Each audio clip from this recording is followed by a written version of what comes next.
அனைவருக்கும் வணக்கம். குறிஞ்சியின் 68வது இணைய கருத்தரங்கிற்கு உங்கள் அனைவரையும் வரவேற்கிறோம். இன்று சுற்றுச்சூழல் தாக்கம் மதிப்பீடு 2020 சட்டம் EIA என்பது பற்றி அதனை குறித்து எது நம்மை காக்கும் கவசம் என்ற தலைப்பில் தோழர் தியாகு அவர்கள் நம்மிடையே சிறப்புரையாற்ற உள்ளார். அறிமுக உரை அன்புமதி குறிஞ்சி தோழமை அவர்களை அழைக்கிறோம்.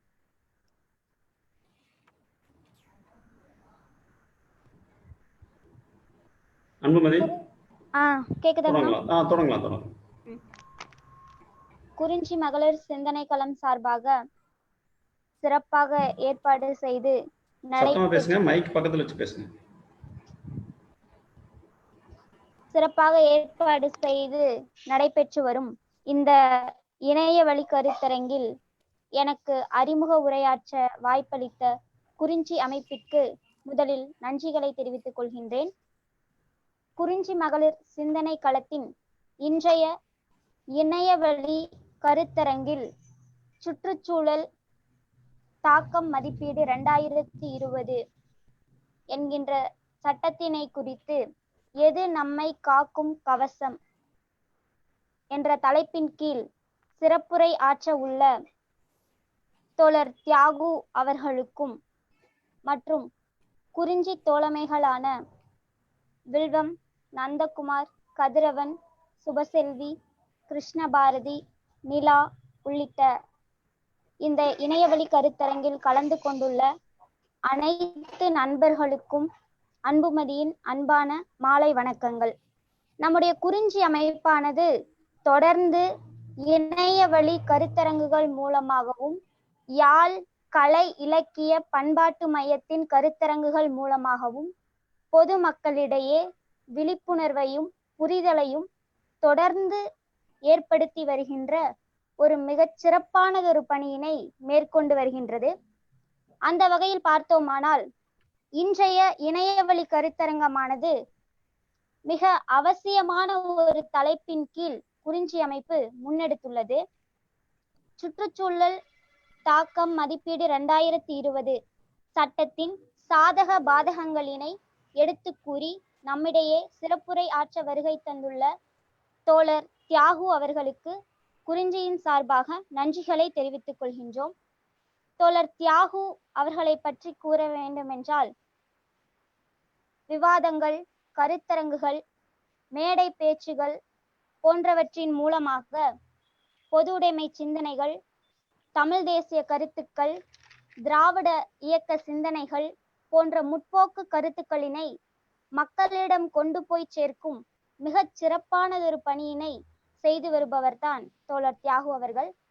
அந்த வகையில் பார்த்தோமானால் இன்றைக்கும் அவர் நமக்கு பல தகவல்களினை எடுத்து கூறி சிறப்புரையாற்ற உள்ளார்.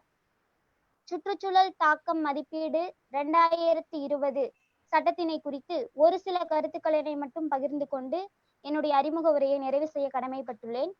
இன்று நாம் அனைவருமே மிகவும் அதிக கவனம் கொடுத்து சுற்றுச்சூழலினை பாதுகாக்க வேண்டிய ஒரு கட்டாயமான நிர்பந்தமான சூழ்நிலையில் தான் உள்ளோம். அந்த வகையில் இந்த சுற்றுச்சூழல் தாக்கம் மதிப்பீடு 2020 சட்டம் என்பது மேலும் சுற்றுச்சூழலுக்கு பேரபாயத்தை ஏற்படுத்தக்கூடிய வகையில் அமைந்துள்ளது என்பதினை சுற்றுச்சூழல் ஆர்வலர்களின் எதிர்ப்பின் மூலம் நம்மால் நன்கு அறிய முடிகின்றது. வனங்கள் அழிப்பு, வன விலங்குகள் அழிப்பு, விவசாய நிலங்களை வீட்டு மனைகளாக்குதல், நீர் பற்றாக்குறை, காற்று மாசுபாட்டின் காரணமாக பல்வேறு சுவாச கோளாறுகள், நோய்கள், அது மட்டுமின்றி அதிக நெகிழி பயன்பாட்டின் காரணமாக புதிய புதிய பிரச்சனைகளை எல்லாம் எதிர்கொண்டு வரக்கூடிய இந்த வேளையில் நாம் அனைவருமே சுற்றுச்சூழலை பாதுகாக்க வேண்டிய கடமை பொறுப்பு மக்களுக்கும் ஆளுகின்ற அரசுகளுக்கும் அதிகமாகவே உள்ளது.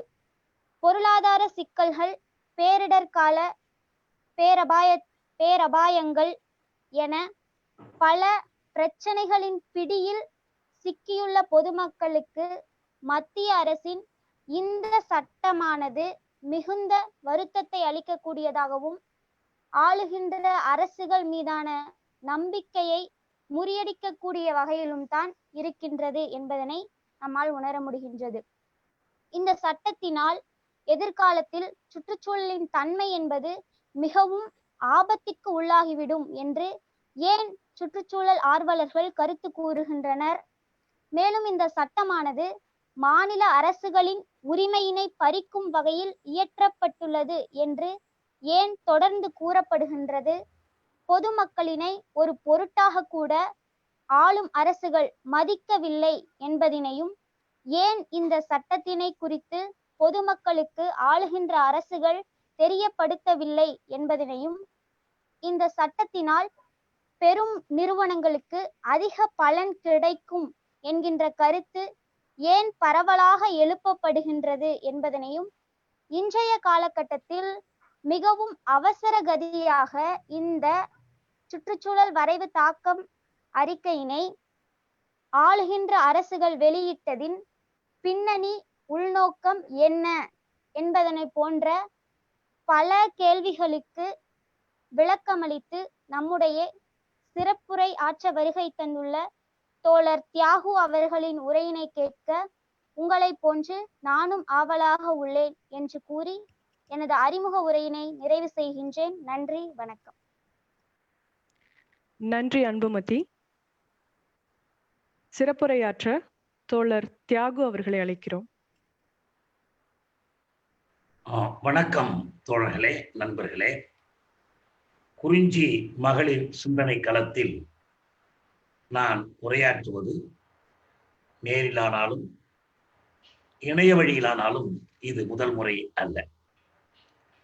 அந்த வகையில் எனக்கு அறிமுகமாகி இருக்கிற உங்கள் அனைவருக்கும் என்னுடைய வணக்கத்தையும் வாழ்த்தையும் முதலில் உரித்தாக்கிக் கொள்கிறேன்.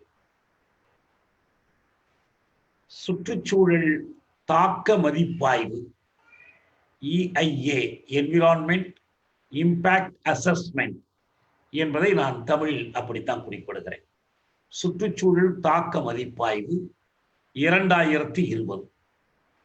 இதனுடைய விளைவுகள், இதன் தாக்கங்கள், தீத்தாக்கங்கள் குறித்து பலரும் எழுதியிருக்கிறார்கள், பலரும் பேசியிருக்கிறார்கள். ஆனால் இந்த தீத்தாக்கங்கள், விளைவுகள் இவற்றிலிருந்து நாம் நம்முடைய மக்களை எவ்வாறு காத்து கொள்ளப் போகிறோம் என்பதுதான் முதன்மையான வினா. இந்த விளைவுகளை தெரிந்து கொள்வதே இந்த விளைவுகளிலிருந்து நம்மை காத்துக் கொள்வதற்காகத்தான். தொடக்கத்திலே பேசும்போது என் மகள் சொன்னார் சாதக பாதகங்கள் என்பது குறித்து. அப்படி ப்ரோஸ் அண்ட் கான்ஸ், சாதகம் பாதகம் என்று பார்க்கக்கூடிய ஒரு அறிவிக்கை அல்ல இது. முழுக்க பாதகமானது மட்டும்தான். இதில் சாதகம் என்று ஏதாவது இருக்க வேண்டும் என்றால் நாம் இது குறித்து எவ்வாறு எதிர்வினையாற்றுகிறோம் என்பதுதான் சாதகம். சாதகத்தை இனிதான் நாம் தோற்றுவிக்க வேண்டும். இப்போது இருக்கிற அளவில் இது எவ்வகையிலும் சாதகமானதல்ல. கடந்த காலத்தில் நமக்கும் சுற்றுச்சூழலுக்கும் சாதகமாக இருந்த அந்த கூறுகள், அந்த அம்சங்களை எல்லாம் இது அகற்றி விடுகிறது.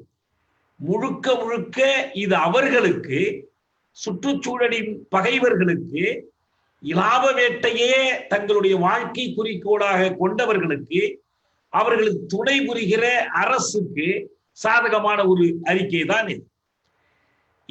இதிலிருந்து நாம் எப்படி நம்மை காத்துக் கொள்வது என்ற கேள்விக்குள் நுழைவதற்கு முன் இதனுடைய பின்னணி என்ன என்பதை நாம் புரிந்து கொள்ள வேண்டும். இது குறித்து அவர்கள் தரப்பிலிருந்து சொல்லப்படுகிற வாதங்கள், அவர்கள் கருதக்கூடிய நியாயம், காரணங்கள் என்ன என்பதையும் நாம் பார்த்துவிட வேண்டும். மொத்தத்தில் சுற்றுச்சூழல் பாதுகாப்பு என்பது இன்றைக்கு தமிழ்நாட்டுக்கு மட்டும் உரிய சிக்கல் அன்று, இந்திய துணைக்கண்டத்துக்கு மட்டும் உரியதா என்றால் அதுவும் இல்லை. இது ஒரு உலகளாவிய சிக்கல். இது எல்லா விதமான நாடுகளுக்கும், அனைத்து கண்டங்களிலும், அனைத்து நாடுகளிலும் இது குறித்து பேசப்படுகிறது. இது குறித்து போராட்டங்கள் விளைகின்றன. சுற்றுச்சூழல் காப்பு என்பது இன்றைக்கு அரசியல் இயக்கங்களிலேயே ஒரு குறிக்கோளாக மாறி இருக்கிறது. இதையே முதன்மை குறிக்கோளாக கொண்ட இயக்கங்கள் சில நாடுகளில் தோன்றி வளர்ந்தும் இருக்கின்றன. எல்லா இயக்கங்களையும் நீங்கள் சிவப்பு, கருப்பு, வெள்ளை, நீலம் என்று பிரித்துவிட முடியாது. அதையும் கடந்து இன்றைக்கு பசுமை இயக்கங்கள் பல நாடுகளில் தோன்றி வலுவான கட்சிகளாக வளர்ந்தும் இருக்கின்றன. எனவே இந்த சுற்றுச்சூழல் சிக்கலுக்கு அடிப்படையாக இருப்பது என்ன என்பதை நாம் புரிந்து கொள்ள வேண்டும். இந்த இயற்கை, இந்த புவி மனிதனுக்கெல்லாம் முந்தையது. அது தோற்றம் முடிவில்லாத ஒரு இயற்கை. மனித குலத்துக்கு தோற்றம் என்ற ஒன்று இருக்கிறது. இதை நேர்மாறாக்கித்தான் வைதிகர்கள் மனிதனுக்காக இயற்கை தோற்றுவிக்கப்பட்டதாக ஒரு கற்பிதத்தை தோற்றுவித்தார்கள். இயற்கையினுடைய படிமலர்ச்சி போக்கில் உயிரினங்கள் பலவாறு தோன்றி அந்த உயிரினங்களின் கொடுமுடியாக மனிதன் மலர்ந்தான். இதான் உண்மை. அந்த இயற்கையால் தோற்றுவிக்கப்பட்ட மனிதன், இயற்கையால் தோற்றுவிக்கப்பட்ட மனிதர்களின் சமூக வாழ்வு அந்த இயற்கையோடு தன்னை பொருத்தி கொண்டு, இயற்கையோடு இசைந்து, இயற்கையிடமிருந்து தன் வாழ்வுக்கு தேவையானவற்றை பெற்றுக்கொண்டு தன்னுடைய வாழ்க்கையை, சொந்த வாழ்க்கையை, சமூக வாழ்க்கையை அமைத்துக் கொள்ள வேண்டும். ஆனால் அதற்கு மாறாக சமூக வளர்ச்சியின் பெயரால் அல்லது தனிமனித வளர்ச்சியின் பெயரால் அந்த இயற்கையை சிதைப்பது என்பது தனக்குத்தானே ஆபத்தை தேடிக்கொள்வதாகும்.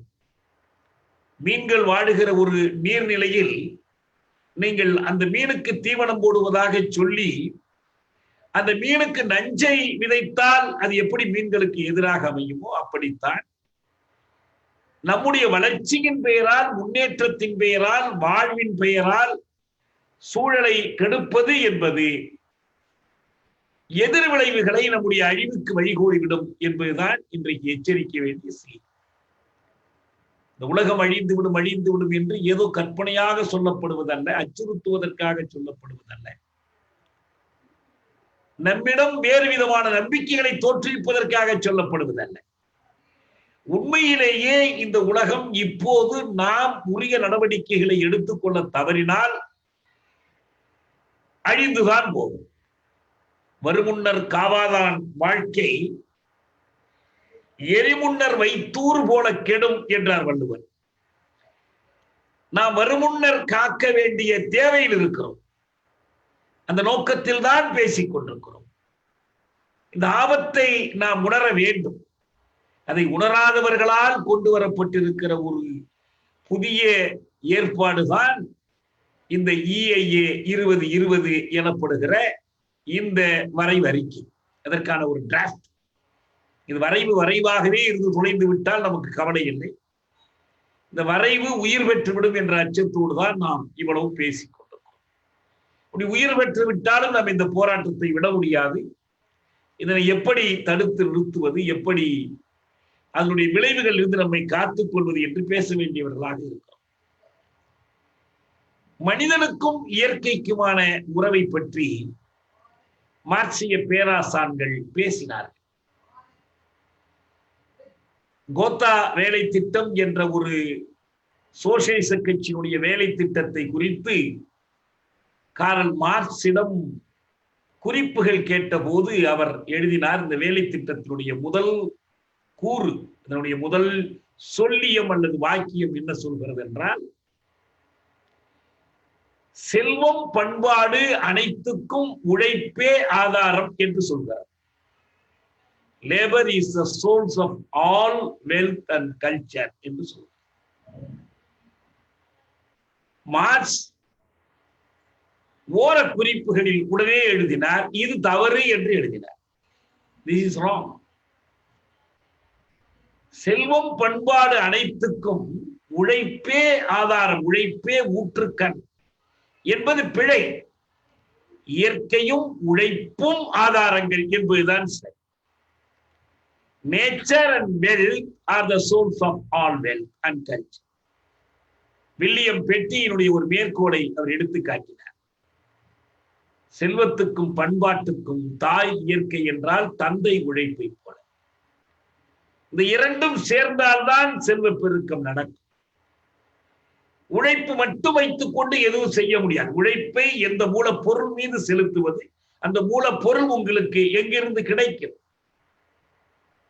ஒரு சிற்பி சிலை செய்வதற்கு கல்லில் உளியை செலுத்த வேண்டும், அல்லது மரத்தை செதுக்க வேண்டும். மரமும் கல்லும் இல்லாமல் சிற்பியின் உழைப்பு எதையும் படைத்து விட முடியாது. இது எல்லா வகையான பொருளாக்கத்துக்கும் பொருந்தும். பொருளாக்கத்தின் பெயரால், உழைப்பின் நலனின் பெயரால் இயற்கையை அழிக்க முடியாது. அது வளர்ச்சிக்கும் எதிரானது, வாழ்வுக்கும் முரணானது. அப்படி பார்க்கிற போது மனிதனுடைய தேவைகளுக்காக, இயற்கையிடமிருந்து தன்னுடைய தேவைகளை நிறைவு செய்து கொள்வதற்காக மார்க்ஸ் சொல்வார், exchange of matter between man and nature. மனிதனுக்கும் இயற்கைக்கும் இடையிலான பொருண்மைய பரிமாற்றம், material exchange between man and nature. அதற்காக நாம் இயற்கையை எவ்வாறு பயன்படுத்த வேண்டும் என்ற வரம்புகள். ஆனால் இந்த பொருள் ஆக்கத்தின் பெயரால் நாம் அடிக்கடி பேசுகிற ஒரு குட்டி கதையை சொல்வதாக இருந்தால், பொன்மூட்டையிடும் வாத்தினை அறுத்து பார்ப்பது போல தொடர்ந்து பல்லாயிரம் ஆண்டுகளாக, லட்சம் ஆண்டுகளாக நமக்கு செல்வத்தை கொடுத்து கொண்டே இருக்கிற இயற்கையை சிதைப்பது என்பது மீண்டும் மீண்டும் செல்வத்தை தோற்றுவிக்கிற அந்த அட்சய பாத்திரத்தை உடைத்து போடுவதால். அப்படி ஒரு பொருளாக்க சிந்தனை எதை வேண்டுமானாலும் உற்பத்திக்காக பலியிடலாம். எப்படியாவது உற்பத்தி, மேலும் உற்பத்தி, ஆக்கம், பொருளாக்கம், மேலும் பொருளாக்கம்.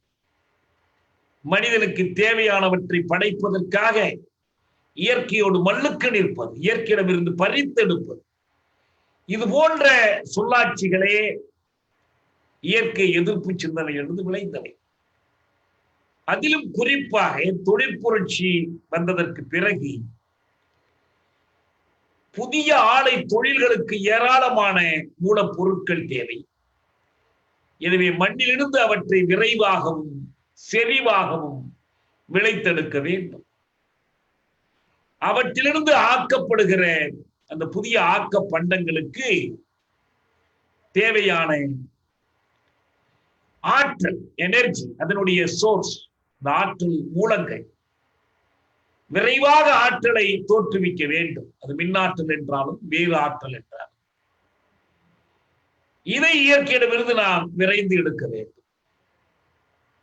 இவற்றை கொண்டு ஆக்கப்படுகிற அந்த பண்டங்களை பயன்படுத்திக் கொள்ளுகிற, இந்த பண்டங்களுக்காக எதையும் செய்ய துணிகிற ஒரு பண்பாட்டையும் தோற்றுவிக்க வேண்டும். இப்படித்தான் இந்த பொருளாக்கம் என்பது மிகை பொருளாக்கமாக மாறி, அதற்காக இயற்கையின் மீதான ஒரு தாக்குதலை, இயற்கையின் மீதான ஒரு போரை தொழிற்புரட்சிக்கான மனிதன் தொடுத்தான். சுரங்கம் தோண்டுதல், சுரங்கங்களை தோண்டுவதன் மூலமாக மலைகளை உடைத்தல், மண்ணை பிளத்தல், புவித்தாயின் அடிவயிற்றிலிருந்து அறுவை செய்து பிள்ளை எடுப்பது போல இந்த செல்வங்களை தோண்டி தோண்டி எடுத்தல். கோவையிலே வாழ்கிற உங்களுக்கு சொல்ல வேண்டியதில்லை, நொய்யலாறு எப்படி நஞ்சானது. திருப்பூரிலே ஒரு இலக்கிய நிகழ்விலே நான் கலந்து கொண்டிருந்தேன். அவர்கள் திருப்பூரையினுடைய சாதனைகளை பற்றி சொல்லுகிற போது, இத்தனை $1000 ஏற்றுமதியின் மூலமாக அயல் செலாவணியை நாங்கள் இந்த நாட்டுக்கு ஈட்டி கொடுக்கிறோம் என்று பேசினார். இந்த நிகழ்ச்சியிலே என்னோடு கலந்து கொள்ள வந்திருந்த நண்பர் தமிழச்சி பாண்டியன் பேசுகிற போது சொன்னார், நீங்கள் அழித்து விட்ட நொய்யலை எத்தனை $1000 கொடுத்தாலும் மீட்க முடியாது என்று அவர் கேட்டார். நாம் எல்லாவற்றையும் காசு பணமாகவே கணக்கிட்டு பார்க்கிற போது இதற்காக இயற்கையை எப்படி மீள ஒண்ணாத வகையில் அழிக்கிறோம் என்பதை பார்க்க தவறிவிடுகிறோம். ஏரிகளை தூர்த்து கட்டடங்கள் கட்டுகிறார்கள். பெருவெள்ளம் ஏற்படுகிற போது அதனுடைய பாதிப்புகளை நாம் அனுபவிக்கிறோம்.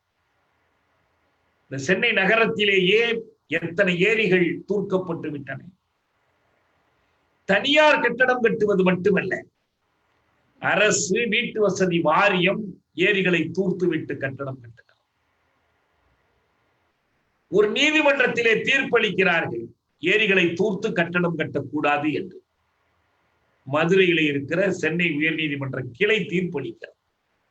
இந்த நீதிபதிகளுக்கு தெரியுமோ தெரியாதோ, அவர்கள் நடத்துகிற அந்த நீதிமன்ற கட்டடமே ஏரியை தூர்த்துத்தான் கட்டப்பட்டது. தமிழ்நாட்டில் புதிய மாவட்ட நீதிமன்றங்கள், மாவட்ட ஆட்சியர் அலுவலகங்கள் கட்டப்படுவதெல்லாம் ஏரியை தூர்த்துத்தான். இப்படி ஏரிகளை தூர்ப்பது, ஆறுகளில் நஞ்சோட செய்வது, சாலைகளை அமைப்பதன் பெயரால் விளை வயல்களை தரிசுமேடுகளாக்குவது என்று எத்தனையோ வழிகளில் இந்த பொருளாக்க பெருக்கம் என்பது இயற்கையை சிதைத்திருக்கிறது. தொழில் வளர்ச்சி வேண்டாமா என்று நீங்கள் திருப்பி கேட்கலாம். தொழில் வளர்ச்சி என்பது இல்லை என்றால் எப்படி வேலை வாய்ப்புகளை பெருக்குவது, எப்படி வறுமையை ஒழிப்பது, எப்படி பெருகி வரும் மக்கள் தொகைக்கான தேவைகளை நிறைவு செய்வது என்று கேட்கலாம். நாம் ஒன்றை நினைவிலே வைத்துக் கொள்ள வேண்டும். தொழில் வளர்ச்சி என்றாலே சுற்றுச்சூழலை கெடுத்து ஏற்படுவதுதான் என்பதில்லை.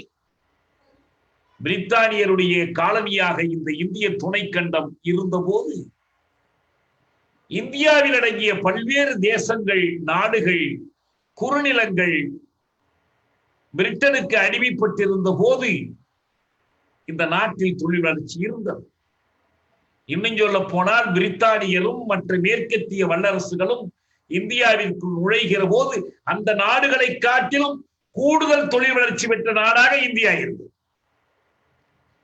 டாக்கா மஸ்லினுக்கு நிகரான துணிகளை பிரித்தானியரால் நெய்து கொண்டு வர முடியவில்லை. அவர்கள் இந்த துணிகளையும், துணிகளை நெய்த விரல்களையும் ஒடித்து போட்டுதான் தங்களுக்கான சந்தைகளை இங்கே தேடிக்கொண்டார்.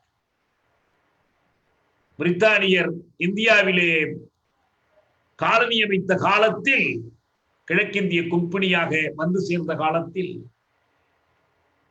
டச்சுக்காரர்களும் போர்த்துகேயர்களும் வரக்கூடிய காலத்தில் உலக பொருளாக்கத்தில் இந்தியாவினுடைய பங்கு 23 விழுக்காடாக இருந்தது. 47 பிரிட்டன் வெளியேறி செல்லுகிற போது இந்த பங்கு 3 முதல் 4 விழுக்காடாயிற்று. பிரித்தானியரால் தொழில் வளர்ந்ததா வளரவில்லையா என்றால் தொழில் குறைந்தது, சிதைந்தது. அந்த பழைய பொருள் உற்பத்தி முறை என்பது தன்னிறைவு சிற்றூர்களில் பல்வேறு தொழில்கள், கைத்தொழில்கள் நடைபெற்றன, உழவு நடைபெற்ற. அது பெரும்பாலும் இயற்கை பொருளாக்கமாக இருந்தது, சரக்கு பொருளாக்கமாக இருந்தது. அது இயற்கையோடு இயைந்திருந்தது. அவர்கள் இயற்கையை சிதைக்காமலே, காற்றையும் நீரையும் நிலத்தையும் மாசுபடுத்தாமலே இந்த பொருளாக்கத்தை செய்து கொண்டுதான் இருந்தார்கள். ஆனால் அந்த காலத்திலேயே இங்கே லெனின் சொல்வார் சூப்பர் இம்போஸ்டு கேபிட்டலிசம் என்று. வல்லாதிக்கங்களால், பேரரசியத்தால் மேலிருந்து நுழைக்கப்பட்ட அந்த முதலாளித்துவ வளர்ச்சியினுடைய விதைகள் தூவப்பட்டன.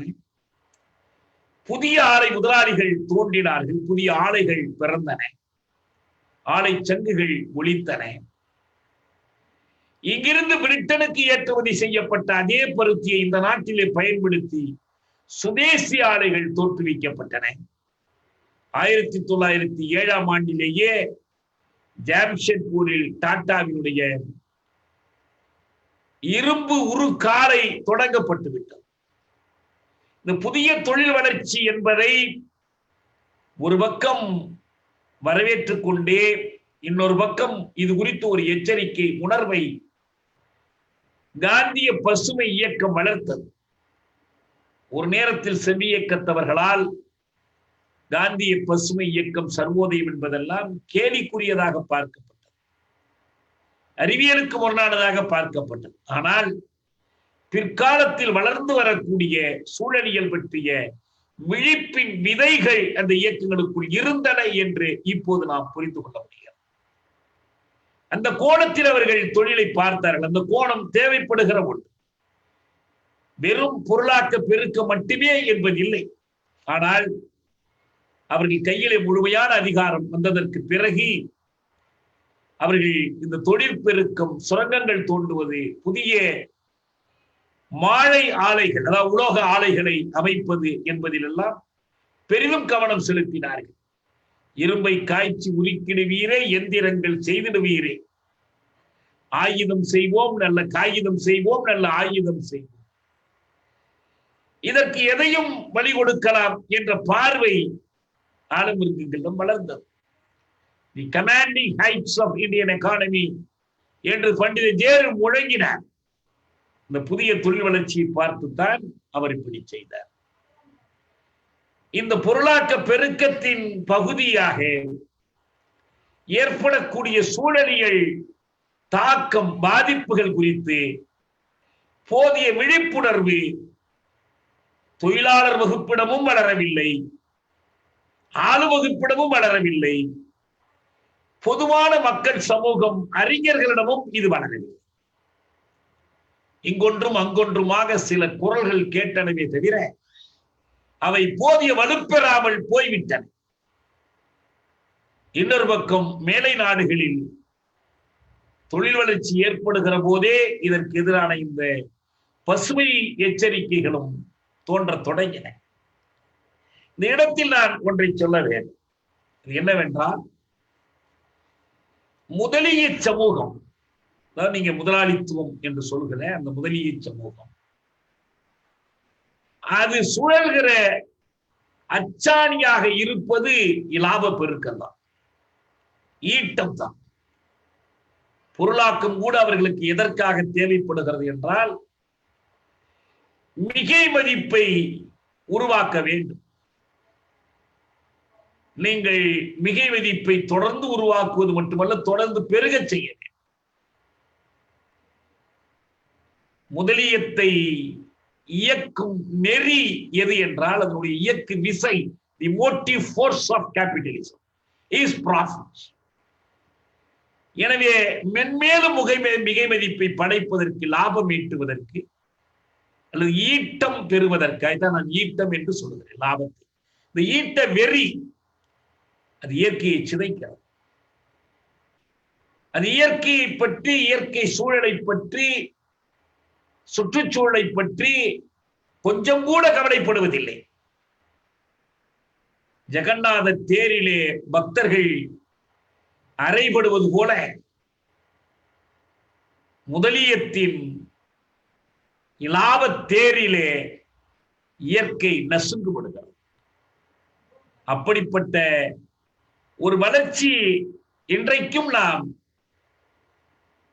முதலியத்தினுடைய ஈட்ட வெறியை எதிர்க்காமல் சுற்றுச்சூழலை பாதுகாக்க முடியாது. அம்பானிகள், அதானிகளின் ஈட்ட வெறிக்காக, இலாப பெருக்கத்துக்காக அரசு செயல்படுகிறது என்றால், அதற்கு மாறாக இதனை எதிர்க்க வேண்டிய தேவை இருக்கிறது. எதிர்க்க வேண்டும் என்றால் முதலாளிகளின் முதலாளித்துவத்தினுடைய இலாப வெறிக்கு எதிர் முனையில் மக்களுடைய நுகர்வு வெறி இருக்கிறது. இந்த இரண்டும் ஒன்றை ஒன்று நிறைவு செய்கிறது, காம்ப்ளிமெண்டிங் ஈச் அதர். இந்த நுகர்வு வெறியை கட்டுப்படுத்தாமல் லாப வெறியை கட்டுப்படுத்த முடியாது, லாப வெறியை கட்டுப்படுத்தாமல் நுகர்வு வெறியை கட்டுப்படுத்த முடியாது. இங்கேதான் நம்முடைய பங்கு கூடுதலாக இருக்கிறது. அதே நேரத்தில் ஒன்று சொல்ல வேண்டும், என்னவென்றால், இன்றைக்கு ஏற்பட்டிருக்கிற இந்த விழிப்புணர்வு ஏற்படுவதற்கு முன்பு குமுகிய அமைப்புகளில், குமுகியம் என்றால் சோசியலிசம், அல்ல நீங்கள் சமதர்மம், நிகர்மை, எந்த பெயர் வேண்டுமானாலும் வைத்துக் கொள்ளுங்கள், நான் குமுகியம் என்று சொல்றேன். சோசியலிச சமூகங்களில் அபரிமிதமான பொருள் உற்பத்தி தான் அனைத்து மக்களின் தேவைகளையும் வழங்குவதற்கான வழி என்ற நம்பிக்கை நிலவிய ஒரு காலத்தில் 5 ஆண்டு திட்டங்கள் போட்டு வளர்ச்சியை பெருக்கிய சோவியத் நாட்டிலும் சரி, முன்னோக்கிய பாய்ச்சல், கிரேட்லி ஃபார்வர்ட் என்று மாவோவின் செஞ்சீனம் செயல்படுத்திய திட்டத்தின் காலத்திலும் சரி, அவர்கள் சுற்றுச்சூழலை பற்றி கவலைப்படவில்லை. இயற்கை சிதைவது பற்றி அவர்கள் கவலைப்படவில்லை. எப்பாடுபட்டும் விரைவான தொழில் வளர்ச்சி, தொழில் பெருக்கம் என்பதற்கு அவர்கள் முதன்மை கொடுத்தார்கள். நவம்பர் புரட்சிக்கு பிறகுதான் முதலாக ஒரு வன பாதுகாப்பு சட்டத்தை உலகத்திலேயே முதல் முறையாக லெனின் இயற்றினார்.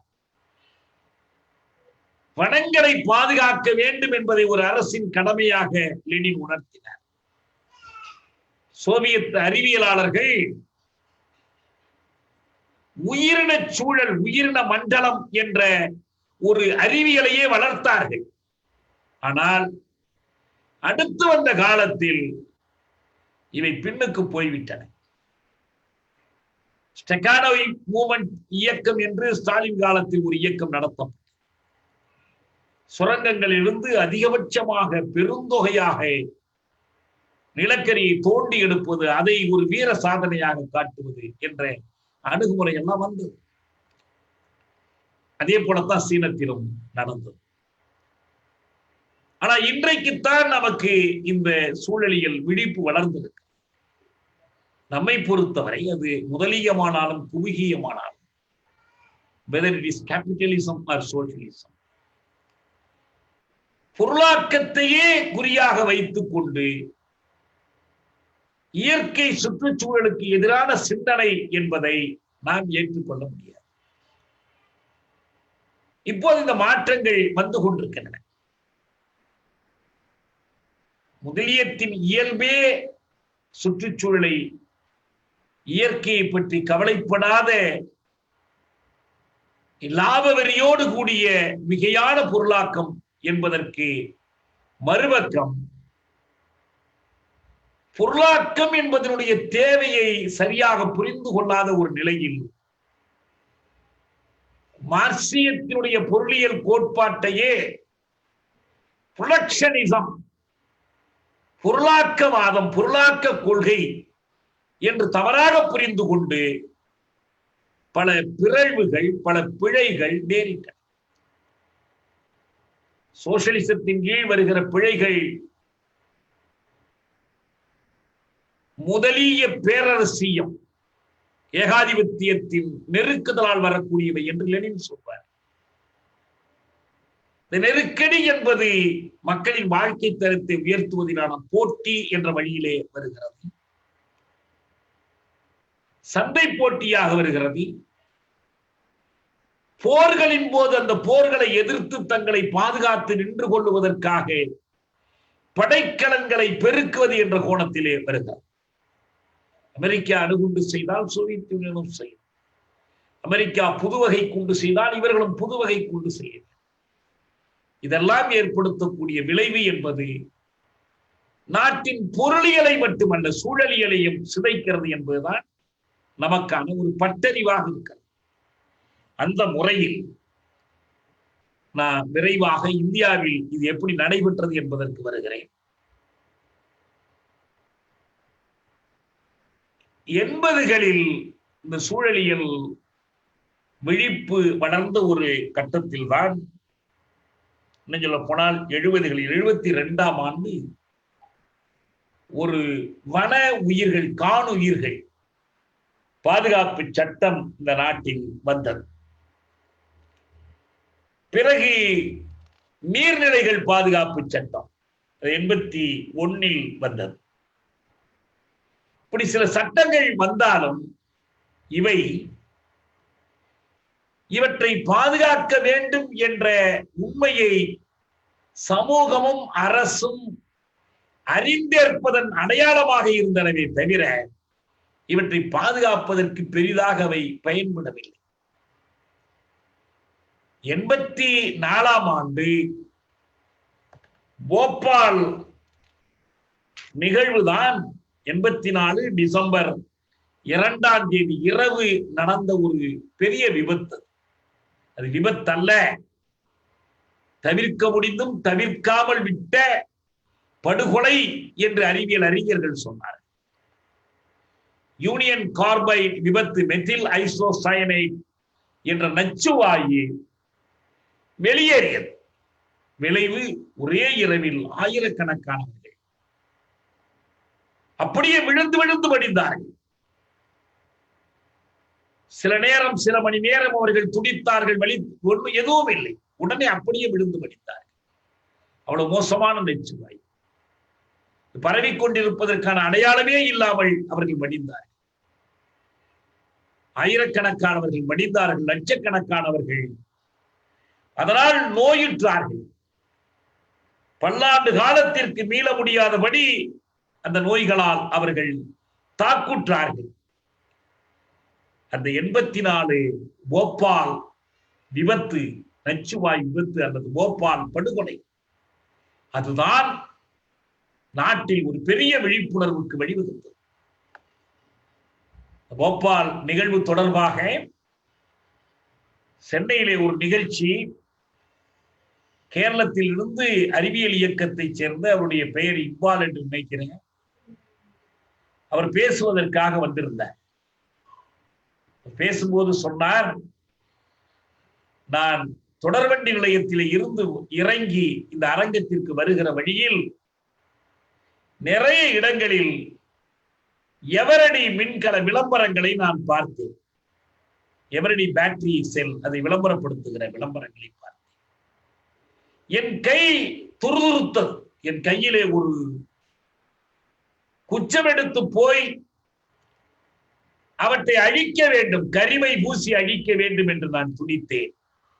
நாங்கள் கேரளத்தில் எவரடியை அடியோடு தடை செய்து விட்டோம். யாரும் வாங்க மாட்டாங்க. ஏனென்றால் இதே யூனியன் கார்பைட் நிறுவனத்தினுடைய உற்பத்தி பொருள் தான் எவரடி. ஆனால் தமிழ்நாட்டில் இந்த விழிப்பில்லையே என்று அவர் வியப்படைந்தார். நீங்கள் எப்படி இந்த குழுமங்களை இந்த நாட்டில் வியாபாரம் செய்ய அனுமதிக்கிறீர்கள் என்று கேட்டார். அப்படிப்பட்ட ஒரு விழிப்பு பரவியது. உலகெங்கும் இது குறித்து அதிர்ச்சி தெரிவித்தார்கள்.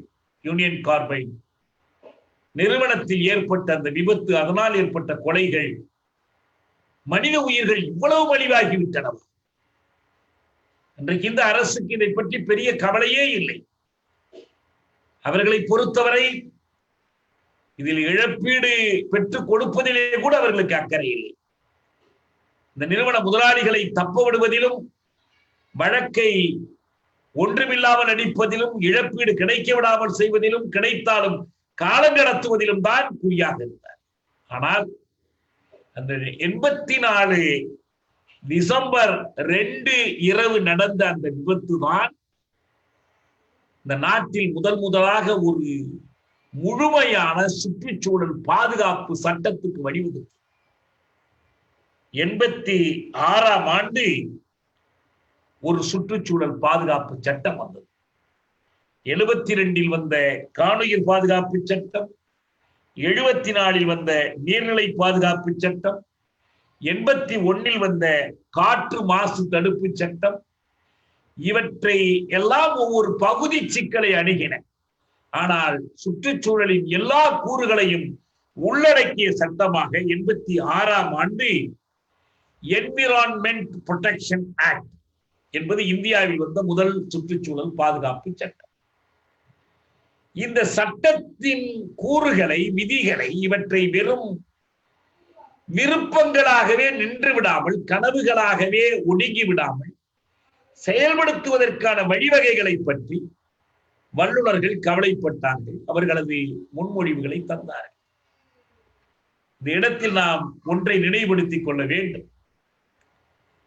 உலகு தழுவிய முறையில், மேற்குலகம் உள்ளிட்ட உலகு தழுவிய முறையில் தொழில் வளர்ச்சியின் வரலாறு என்பது முதலியத்தினுடைய இலாபப் பசியை தணிப்பதற்காக மென்மேலும் தொழிற்பெருக்கம் நடைபெற்ற வரலாறு மட்டுமல்ல. இது ஒரு முனை. இன்னொரு முனையில் இந்த தொழிற்பெருக்கத்தின் பாதிப்புகளை எதிர்த்து இயற்கையை, சுற்றுச்சூழலை பாதுகாப்பதற்கான இயக்கங்களும் வளர்ந்தன. நாம் எப்படி வரலாறு அனைத்தும் வகுப்பு போராட்டங்களின் வரலாறே, எடறிந்த வரலாறு அனைத்து வகுப்பு போராட்டங்களின் வரலாறு என்றால், அதே போல இந்த வகுப்பு போராட்டங்களுடைய வெவ்வேறு வடிவங்கள் நீதிக்கும் அநீதிக்குமான போராட்டமாக இங்கே அமைந்தது. ஒடுக்கியவர்களுக்கும் ஒடுக்கப்பட்டவர்களுக்குமான போராட்டமாக அமைந்தது போல சூழல் கேட்டுக்கும் சூழல் காப்புக்குமான போராட்டம் அதனுடைய இன்னொரு வடிவம். அந்த அடிப்படையில் மேலை நாடுகளில் சுற்றுச்சூழல் பாதுகாப்பு சட்டங்கள் 20 ஆண்டு முன்பே வந்துவிட்டன. நான் இன்றைக்கு 20 ஆண்டு அல்ல, இந்தியாவில் வருவதற்கு 20 ஆண்டு முன்பே வந்துவிட்டன. இந்த சட்டங்களின் ஒரு கூறுதான் புதிய தொழில்களை தொடங்கும் போது அந்த புதிய தொழில்கள் எந்தெந்த வகையில் எல்லாம் அந்த தொழில் இடம்பெற்றிருக்கிற வட்டாரத்தினுடைய சுற்றுச்சூழலை பாதிக்கும், இந்த மக்களினுடைய சூழலை எவ்வாறு கெடுக்கும் என்பதை பற்றி ஒரு மதிப்பாய்வு செய்து இவற்றை கெடுக்காது அல்லது பெருமளவில் கெடுக்காது என்பதை உறுதி செய்து கொண்ட பிறகு அந்த தொழிலை அனுமதிப்பது என்ற ஒரு முறைமை இந்த 86க்கு முன்பு, 20 ஆண்டு முன்பு உலக நாடுகளில் வந்தது. அமெரிக்காவிலும் ஐரோப்பிய நாடுகளிலும் மற்ற நாடுகளிலும் வந்தது. அங்குதான் இந்த என்விரான்மெண்ட் இம்பாக்ட் அசஸ்மெண்ட், சுற்றுச்சூழல் தாக்க மதிப்பாய்வு என்ற இந்த ஒரு வழிமுறை பிறந்தது. இதற்கென்று தற்சார்பான முகமைகள், நிறுவனங்கள் தோற்றுவிக்கப்பட்டன. இதற்கான புரோட்டோகால்ஸ், வகைமுறைகள் உருவாக்கப்பட்டன. இயற்கையில், காற்றில், நீரில், இவற்றிலெல்லாம் இது என்ன தாக்கம் ஏற்படுத்தும், அந்த பகுதி மக்கள் இது குறித்து என்ன கருதுகிறார். மன்னர் வைத்ததெல்லாம் சட்டமாக முடியாது, அப்படி ஆவதற்கு இது முடியாட்சி அல்ல. குடியாட்சி என்று சொல்வது, குடியாட்சியம், ஜனநாயகம் என்று சொல்வது ஏதோ 5 வருடத்துக்கு ஒரு முறை வாக்கு பெட்டியிலே தன்னுடைய விருப்பத்தை செலுத்திவிட்டு வருவதோடு முடிந்து விடுவதல்ல. குடியாட்சியத்தின் ஒரு கூறு குடிமக்கள் தங்கள் சூழலை பாதுகாத்துக் கொள்வதற்கான அந்த உரிமை. இதான் இறைமை. நாடு முழுவதற்கும் ஒரு குடியரசில் குடிமக்கள் இறைமை உடையவர்கள் என்றால் அந்த குடியரசின் ஒவ்வொரு பகுதியும், ஒரு சிற்றூர் உட்பட, ஒரு தெரு உட்பட, இது போன்ற வகையில் இறைமை உடையது. ஒரு அணு ஆலை வருகிறது. இந்த அணு ஆலையை ஒரு ஊரிலே நிறுவுகிறார்கள். நிறுவினால் உங்களுக்கு இன்ன சலுகைகளை தருகிறோம், மருத்துவமனை அமைக்கிறோம், பள்ளிக்கூடம் கட்டி கொடுக்கிறோம், உங்கள் ஊரின் தேவைகளை நிறைவு செய்கிறோம், உங்கள் வழிபாட்டு தலங்களை கட்டி கொடுக்கிறோம், இவ்வளவு நன்மைகள் இருப்பதால் இந்த அணு உலையை நீங்கள் அனுமதிக்க வேண்டும் என்று கேட்டால் அவர்கள் சொல்லுவதெல்லாம் உண்மையாகவே இருந்தாலும் கூட இந்த அணு உலையை வேண்டுமா வேண்டாமா என்று முடிவு செய்கிற உரிமை அந்த ஊர் மக்களுக்கு உண்டு. இதான் இறைமை, மக்களின் இறைமை, குடிமக்களின் இறைமை, ஊர் இறைமை. இந்த ஊர் இறைமையை மறுக்கிற எந்த இறைமையும் மக்களுக்கு எதிராக. இந்தியாவுக்கு இறைமை இருக்கிறது, எனவே இந்தியாவின் எந்த ஊர்லையும் எந்த தொழிலையும் இந்திய அரசு தொடங்கலாம், அதை மக்கள் எதிர்க்க முடியாது என்றால் அது ஊர் இறைமைக்கு எதிரானது. தமிழ்நாட்டிலே இந்த தொழிலை தொடங்குவோம், தமிழ்நாடு எதிர்க்க கூடாது என்றால் அது தமிழ்நாட்டு இறைமைக்கு முரணானது. கூடங்குளத்திலே செய்யலாம், அதை தமிழ்நாடு வலியுறுத்தும் என்றால் அது கூடங்குளத்தின் இறைமைக்கு எதிரானது. அந்த முறையில் தான் இந்த சுற்றுச்சூழல் தாக்க மதிப்பாய்வு செய்வதற்கு ஒரு கூறு மக்களிடம் கருத்து கேட்பது. மக்கள் எல்லோருக்கும் இதை பற்றி ஆழமாக தெரிந்திருக்குமா? தெரியாது என்றால் அந்த மக்கள் சார்பில் மனித உரிமை இயக்கங்கள், குடியாட்சிய அமைப்புகள், சூழலியல் அமைப்புகள் இந்த கேள்விகளை தொடுக்கலாம். அந்த கேள்விகளுக்கெல்லாம் விடை சொல்லி விளக்கம் சொல்லி அந்த விடையும் விளக்கமும் மக்களால் ஏற்றுக்கொள்ளப்பட்டால்தான் இந்த தொழிலை அந்த இடத்திலே நடத்துவதற்கான அனுமதியை அரசு வழங்கும். அமெரிக்காவிலே சில இடங்களிலே அணு உலைகள் மூடப்பட்டன. 3 மைல் ஐலண்ட்ஸ் விபத்துக்கு பிறகு அந்த ஊர் மக்கள் எதிர்த்தார்கள். அந்த ஊர் மேயர் நகராட்சியிலே தீர்மானம் இயற்றினார், அந்த ஆலையை மூடிவிட்டார். ஃபுகுஷிமா விபத்துக்கு பிறகு பல ஐரோப்பிய நாடுகளில் அப்படித்தான் அந்தந்த ஊர் மக்கள் எதிர்த்து இந்த ஆலைகள் நிறுத்தப்பட்டன, மூடப்பட்டன. சில நாடுகளில் அடியோடு அணுமின்சாரம் என்பதே கைவிடப்பட்டது. இங்கே இந்த சுற்றுச்சூழல் மதிப்பாய்வு என்ற திட்டம் இந்தியாவில் கொண்டு வரப்பட்டது 94ஆம் ஆண்டு வந்தது. 86ஆம் ஆண்டு சுற்றுச்சூழல் பாதுகாப்பு சட்டம் வந்தது. 94 ஜனவரி 27ஆம் நாள் EIA என்விரான்மெண்ட் இம்பாக்ட் அசஸ்மெண்ட் என்பதற்கான ஒரு திட்டம் கொண்டு வரப்பட்டது. அதில் அவர்கள் பட்டியலிட்டார்கள் என்ன வகையான தொழில்களுக்கெல்லாம் எந்த வகையான சுற்றுச்சூழல் தாக்கங்கள் மதிப்பீடு செய்யப்படும், எவ்வளவு கால அவகாசம் கொடுப்பது, ஒரு முறை இந்த மதிப்பாய்வின் அடிப்படையில் அங்கீகாரம் கொடுத்து விட்டால் மீண்டும் அப்புறம் கேட்க வேண்டியதில்லையா என்பதையெல்லாம் அவர்கள் ஆய்வு செய்வதற்கான ஏற்பாடுதான் இந்த 94ஆம் ஆண்டில் கொண்டு வரப்பட்டது. இந்த சுற்றுச்சூழல் மதிப்பாய்வு 86ஆம் ஆண்டினுடைய சுற்றுச்சூழல் பாதுகாப்பு சட்டம், 94ஆம் ஆண்டினுடைய சுற்றுச்சூழல் மதிப்பாய்வு, இவற்றுக்கு மாறாக அரசோ தனியார் தொழில்களோ நடந்து கொண்டால் மக்கள் என்ன செய்வது? அதற்காக நீதிமன்றங்கள் உருவாக்கப்பட்டன, பசுமை தீர்ப்பாயங்கள் உருவாக்கப்பட்டன. இங்கே போய் நீங்கள் மேல்முறையீடு செய்யலாம். நீங்கள் இந்த கூடங்குளம் அணு உலைக்கு எதிரான போராட்டத்திலும் சரி, இந்த போடி மலையில் நியூட்ரினோ திட்டத்துக்கு எதிராகவும் சரி, சேலம் 8 வழிச்சாலைக்கு எதிராகவும் சரி, இன்னும் எத்தனையோ இந்த திட்டங்களுக்கு எதிராக நீதிமன்றங்களில் தொடர்ந்து வழக்குகள் நடந்து கொண்டிருக்கின்றன. ஸ்டெர்லைட் ஆலைக்கு எதிராக வழக்குகள் நடந்தன. மீண்டும் வழக்கு, அப்புறம் ஒரு தீர்ப்பு வந்த பிறகு மேல்முறையீடு, பசுமை தீர்ப்பாயத்தில், அப்புறம் உயர் நீதிமன்றத்தில், உச்ச நீதிமன்றத்தில், இந்த இடைவிடாத வழக்குகளை தொடுத்துத்தான் இந்த சூழல் சேதத்தை ஓரளவுக்கு கட்டுப்படுத்தி இருக்கிறார்கள். குறிப்பிட்டு சொல்ல வேண்டுமானால் பூலகின் நண்பர்கள் இதிலே மிகச்சிறந்த பங்களிப்பை செய்திருக்கிறார். அரசியல் தலைவர்களில் மதிமுக பொதுச் செயலாளர் அண்ணன் வைகோ அவர்களுடைய பங்கு இதில் மதிக்கத்தக்க ஒரு பங்கு. அவரே விடாப்பிடியாக ஒவ்வொரு நீதிமன்றமாக படி ஏறி இறங்கி இந்த வழக்குகளை எல்லாம் அவர் நடத்தி இருக்கிறார்.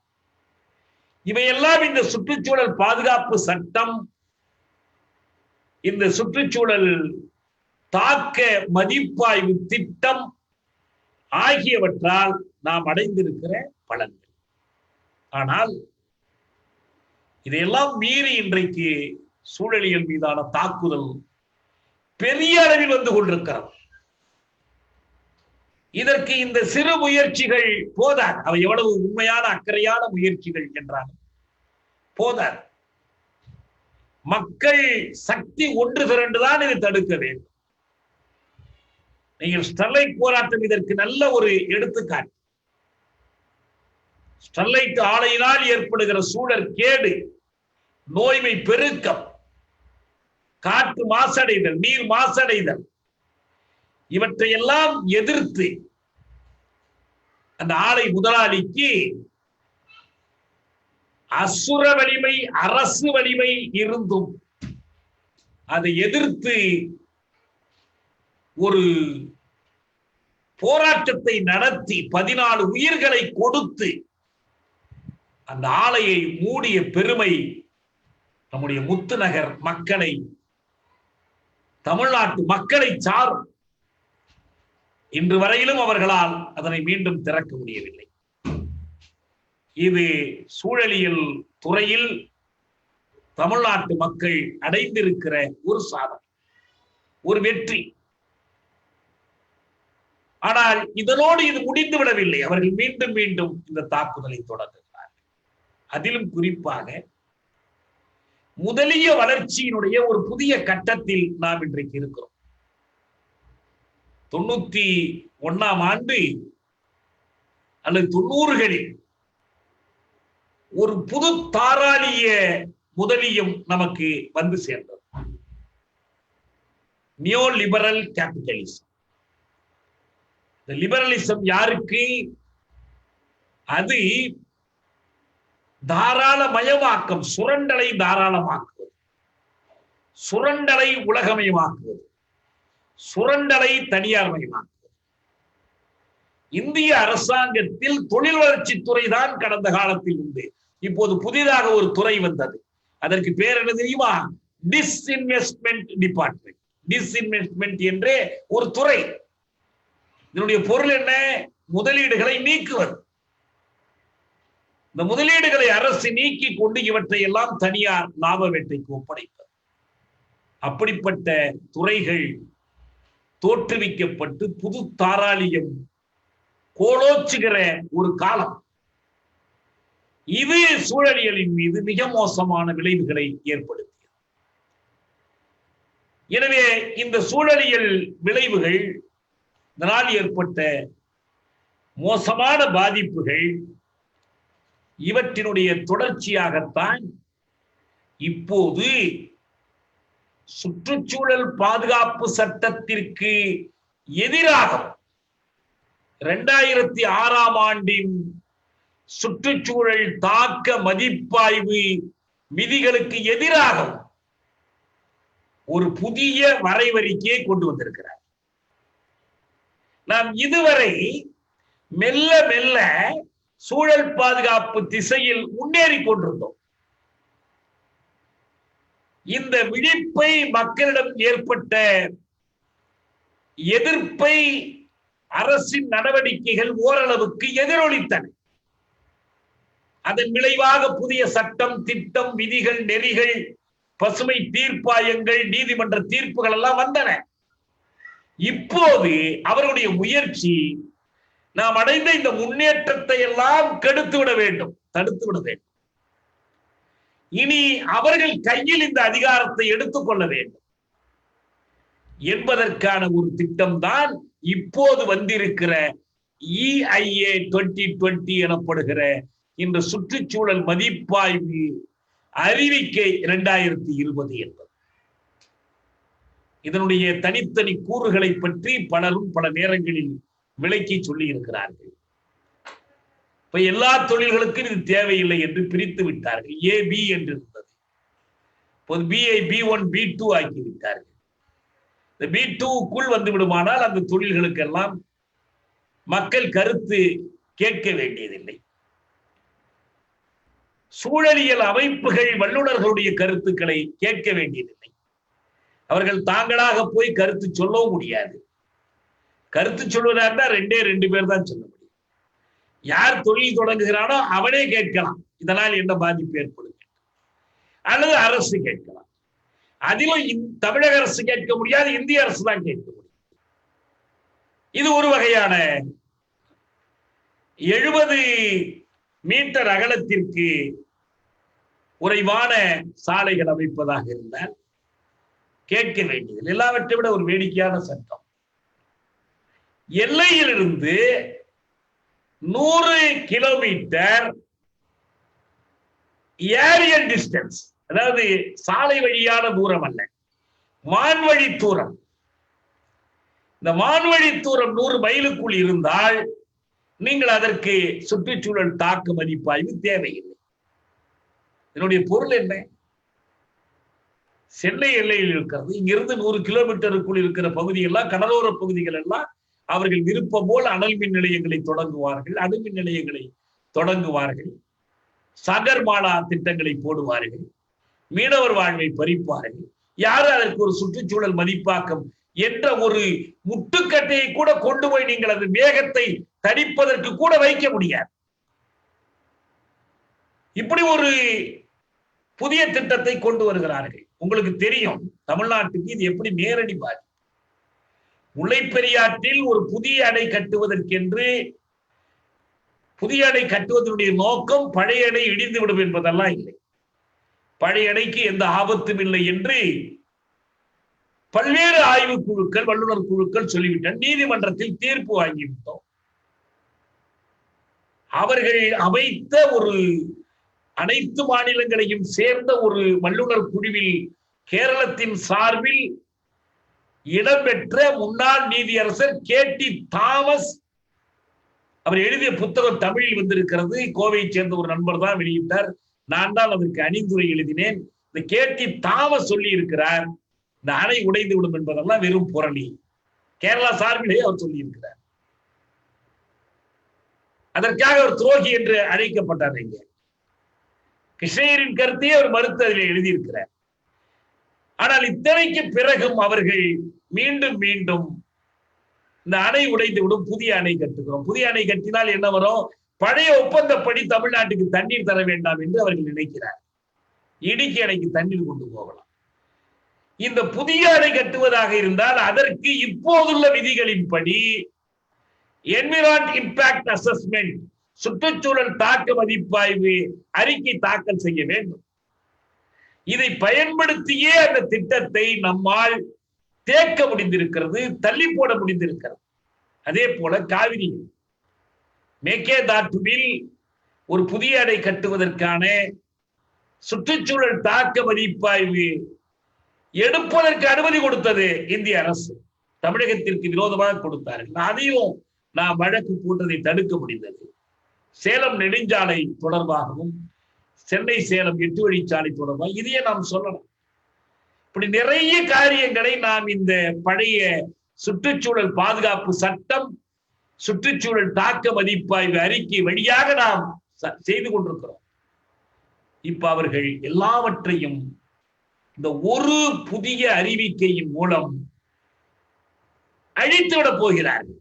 நீங்கள் அதுக்கு பிறகு நீதிமன்றத்தை நாட முடியாது, எந்த பாதுகாப்பும் இருக்காது. அவர்கள் பார்த்து முடிவு செய்வார். இன்னும் சொல்ல போனால் ஸ்ட்ராட்டஜிக் அண்ட் நேஷனல் இம்பார்ட்டன்ஸ், பாதுகாப்பு நலன்கள், தேசிய நலன்கள் என்று ஒரு திட்டத்திற்கு அரசு பெயர் கொடுத்து விட்டால் அது சுற்றுச்சூழலை பாதித்தாலும் நீங்கள் அதை எதிர்த்து பேச முடியாது. இன்னும் சில தொழில்களை சுற்றுச்சூழல் மதிப்பாய்வு செய்த பிறகு தொடங்குவதற்கு பதில் தொடங்கிய பிறகு போஸ்ட் ஃபேக்டோ அசஸ்மெண்ட், நீங்கள் தொடங்கி நடத்தி கொண்டே போய் சுற்றுச்சூழல் மதிப்பாய்வுக்கு விண்ணப்பிக்கலாம்.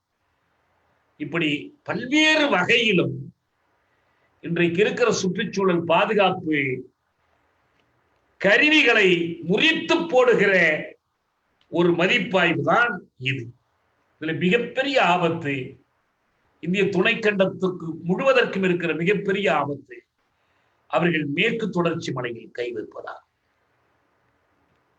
மேற்கு தொடர்ச்சி மலையில் அதனுடைய பல்லுயிர் தன்மை, அதனுடைய பல்வகை பசுமை அவர்கள் கண்ணை உறுத்துகிறார். எப்போது இந்த மலையை உடைத்து கொள்ளையடிப்போம் என்றவர்கள் காத்திருக்கிறார். சுரங்க முதலாளிகளுக்கு, பன்னாட்டு குழுமங்களுக்கு கொடுக்க போகிறார்கள். இது வெறும் சுற்றுச்சூழலை மட்டும் பாதிக்காது. இது குடியாட்சியத்துக்கு எதிரான, தொழிலாளர் உழைக்கும் மக்கள் நலன்களுக்கு எதிரான. இதை தண்டகாரண்யத்தில் நாம் பார்த்து கொண்டே இருக்கிறோம். தண்டகாரண்யத்தில் என்ன நடந்தது? இன்னைக்கும் பஸ்தாரில் ராணுவத்தை குவித்து வைத்திருக்கிறார். இன்னைக்கு இந்தியாவிலேயே காஷ்மீரிலும் பஸ்தாரிலும் தான் இந்திய ராணுவம் பெரும் தொகையாக நிலை கொண்டிருக்கிறது. ஏன்? அங்கெல்லாம் பழங்குடி மக்கள், காடு வனங்களில் வாழக்கூடிய மக்கள் அவர்களுடைய காடுகளை பிடுங்கி சுரங்கம் தோண்டுவதற்காக பன்னாட்டு பெருங்குழுமங்களோடு, இந்திய பன்னாட்டு குழுமங்கள், உலக பன்னாட்டு குழுமங்களோடு உடன்படிக்கைகள் செய்தார்கள். அந்த உடன்படிக்கையுடைய விளைவு என்ன? இந்த இடத்தை பிடிச்சு கொடுக்க வேண்டிய பொறுப்பு இவர்களுக்கு. அப்படி பிடித்து கொடுப்பதற்காக அங்க இருக்கிற மக்களை வெளியேற்ற வேண்டும். அதற்காகத்தான் சல்வாஜுடன் தோற்றுவிக்கப்பட்டது. அதற்காக அந்த மக்கள் மீது ஒரு பெரிய தாக்குதல் நடத்தப்பட்டது. இதான் பச்சை வேட்டை, கிரீன் ஹண்ட் என்றே அழைக்கப்பட்டது. இந்த பச்சை வேட்டைக்கு எதிராக மக்கள் போராடினார்கள். இந்த போராட்டங்கள் நசுக்கப்பட்டன. வேறு வழியின்றி அவர்கள் ஆயுதம் எடுத்தார்கள். அது ஒரு ஆயுத போராட்டமாக, உள்நாட்டு போராக வளர்ந்தது. இன்னும் சொல்ல போனால், தமிழீழ மக்களுக்கு எதிரான சிங்கள பேரினவாத அரசினுடைய இன அழிப்பு போருக்கு இந்தியா துணை போனதற்கு ஒரு காரணமே தெற்காசியாவில் ஒரு முன்மாதிரியை, போராட்டங்களை நசுக்குவதற்கான ஒரு முன்மாதிரியை உருவாக்குவதுதான் என்று நார்வேயிலிருந்து ஒரு வல்லுநர் குழு அறிக்கையை கொடுத்தது.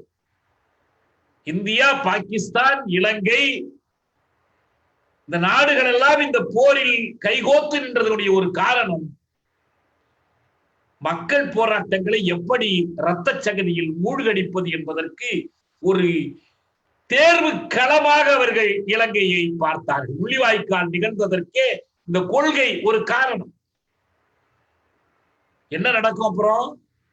இதை ஆதரித்து வெளியிலிருந்து பேசுவோம். நாம் பேசினா என்ன செய்வார்கள்? நம் மீது அதே சட்டங்கள் பாய்.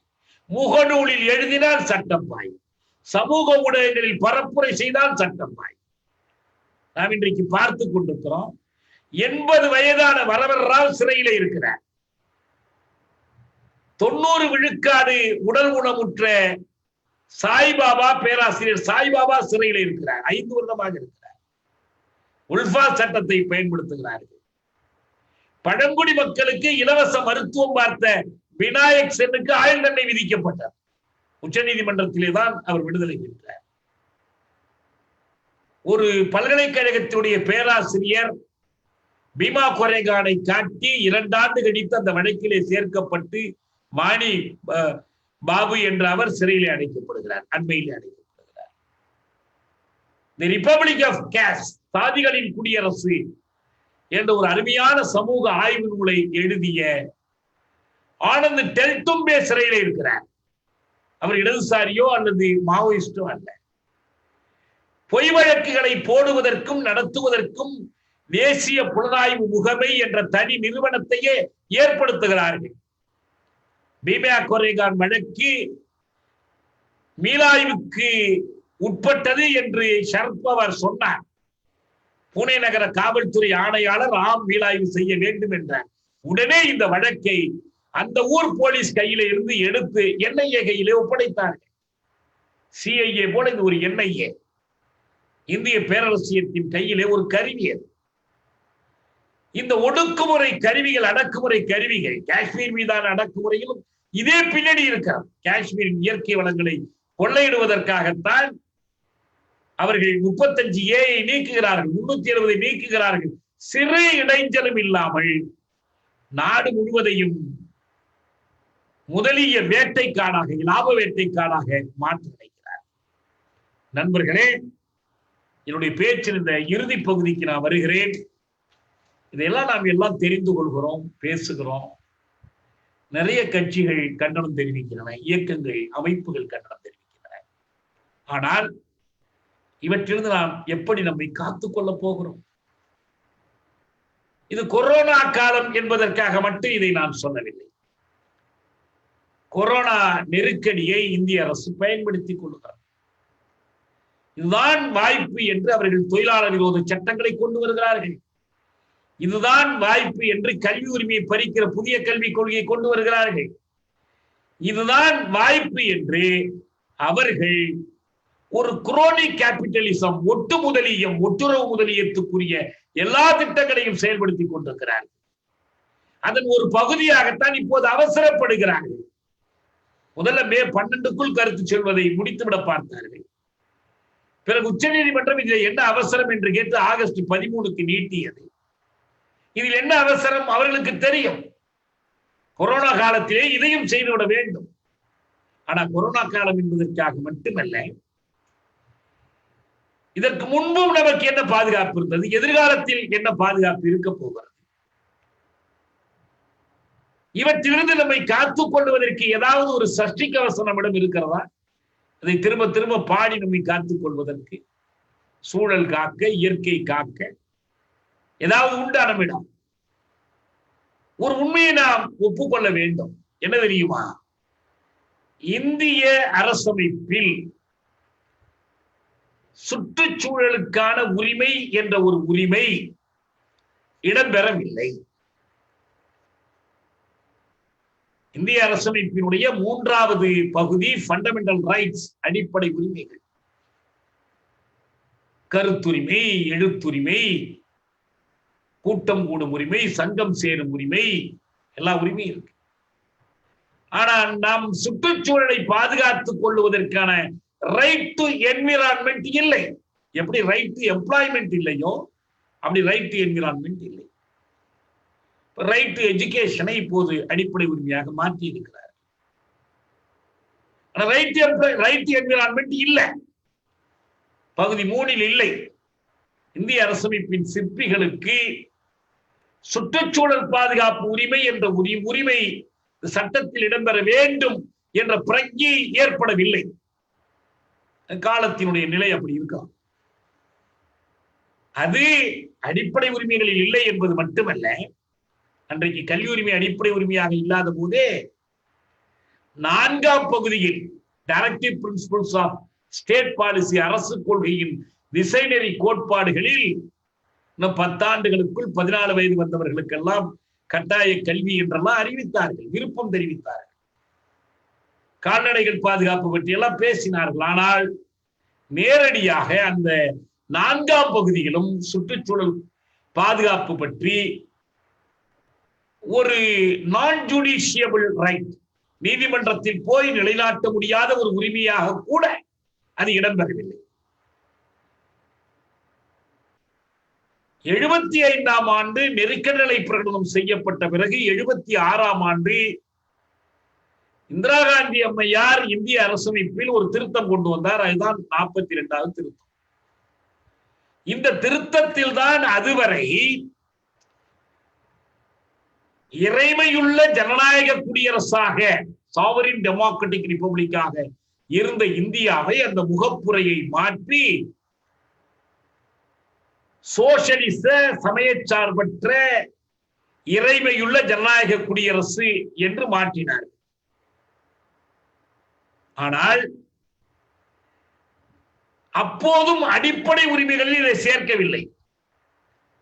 இந்த state policy, directive principles of state பாலிசியில் அவர்கள் ஒரு வரி சேர்த்தார்கள்.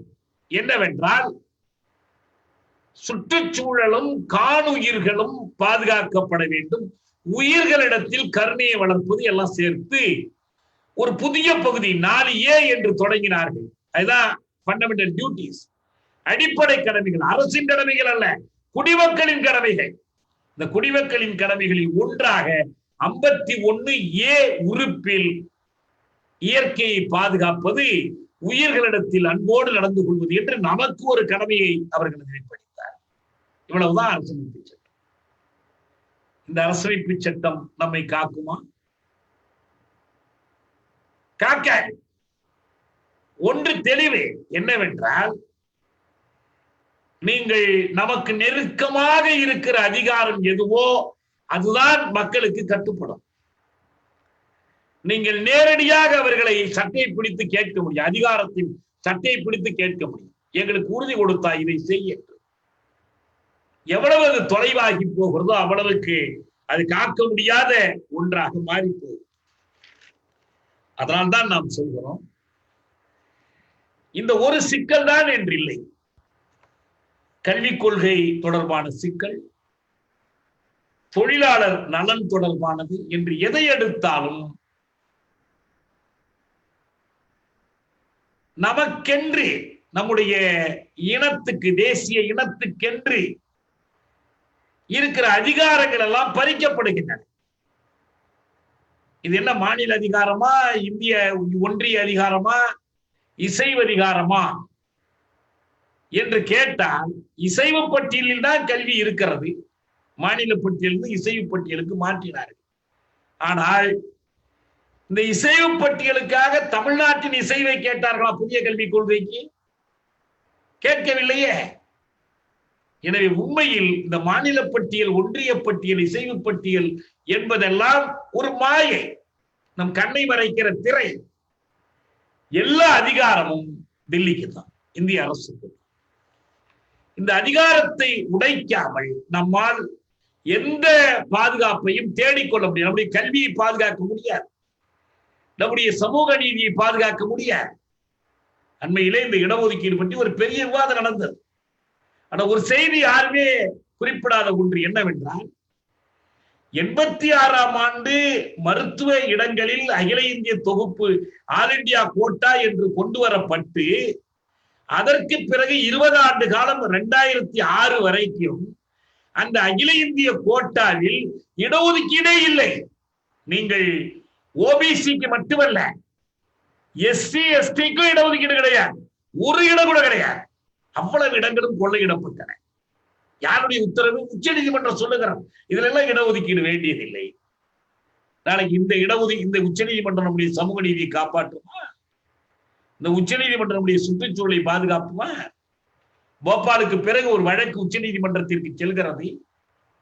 ஒரு குறிப்பிட்ட ஆலை, அந்த ஆலையுடைய கழிவுகள் சுற்றுச்சூழலை பாதிக்கும் என்று ஜெர்மனியிலிருந்து அந்த ஆலை வெளியேற்றப்பட்டது. ஜெர்மனியிலிருந்து நம்மை எச்சரித்தார்கள், உங்கள் நாட்டுக்கு வருகிறது கேளுங்கள். ஆனா உச்ச நீதிமன்றம் என்ன சொன்னது தெரியுமா? இது அயல் நாட்டு செலாவணியை ஈட்டி கொடுக்கிற செய்தி ஆலை, எனவே இதில் அரசுதான் கொள்கை முடிவெடுக்க வேண்டும், நாங்கள் தலையிட மாட்டோம் என்று சொன்னார்கள். சுற்றுச்சூழலை காப்பதில் அவர்களுக்கு என்ன அக்கறை இருக்கிறது? இதான் இன்னைக்கு இருக்கிற நிலை. எனவே நம் ஒரு அடிப்படை கேள்வியை உங்களுக்கு முன்னாலே நான் வைக்கிறேன். ஏன் இது இப்படி இருக்கிறது? நம்முடைய கல்வியை காக்கவில்லை, நம்முடைய சுற்றுச்சூழலை காக்கவில்லை, நம்முடைய சமூக நீதியை காக்கவில்லை. எது காக்கவில்லை? ஏதோ ஒரு அரசாங்கம் மட்டுமல்ல, இன்னைக்கு இருக்கிற அரசு மிக மோசமான அரசு, சந்தேகமே இல்லை. ஆனால் இந்த அரசின் பொருளியல் கொள்கைகள் எப்போது வகுக்கப்பட்டன? யார் வகுத்து கொடுத்தார்கள்? இதுல மன்மோகன் சிங்கிற்கு பங்கு இல்லையா? காங்கிரசுக்கு பங்கு இல்லையா? அந்த கொள்கைகளை தவிர வேறு தனி கொள்கைகள் எதுவும் இல்லாமல் மாநில ஆட்சி நடத்திய கட்சிகளுக்கு பங்கு இல்லையா? It is not a party problem, it is a systemic problem. அமைப்பு சார்ந்த சிக்கல். என்ன அமைப்பு இது? இந்திய கட்டமைப்பு. இந்தியா என்றால் என்ன? இது நிலப்பரப்பை வைத்து ஒரு துணை கண்டம். இந்தியா ஒரு தேசம் அல்ல, எல்லாருமே ஒத்துக்குவாங்க. பிறகு என்ன இது? India is a structure, it is a name of a structure. இந்த கட்டமைப்பு யாரால் எதற்காக உருவாக்கப்பட்டது? இந்த அரசியல் கட்டமைப்பை காலனி ஆதிக்கர்கள் தங்கள் சுரண்டலுக்காகவும் ஒடுக்குமுறைக்காகவும் தோற்றுவித்தார்கள்.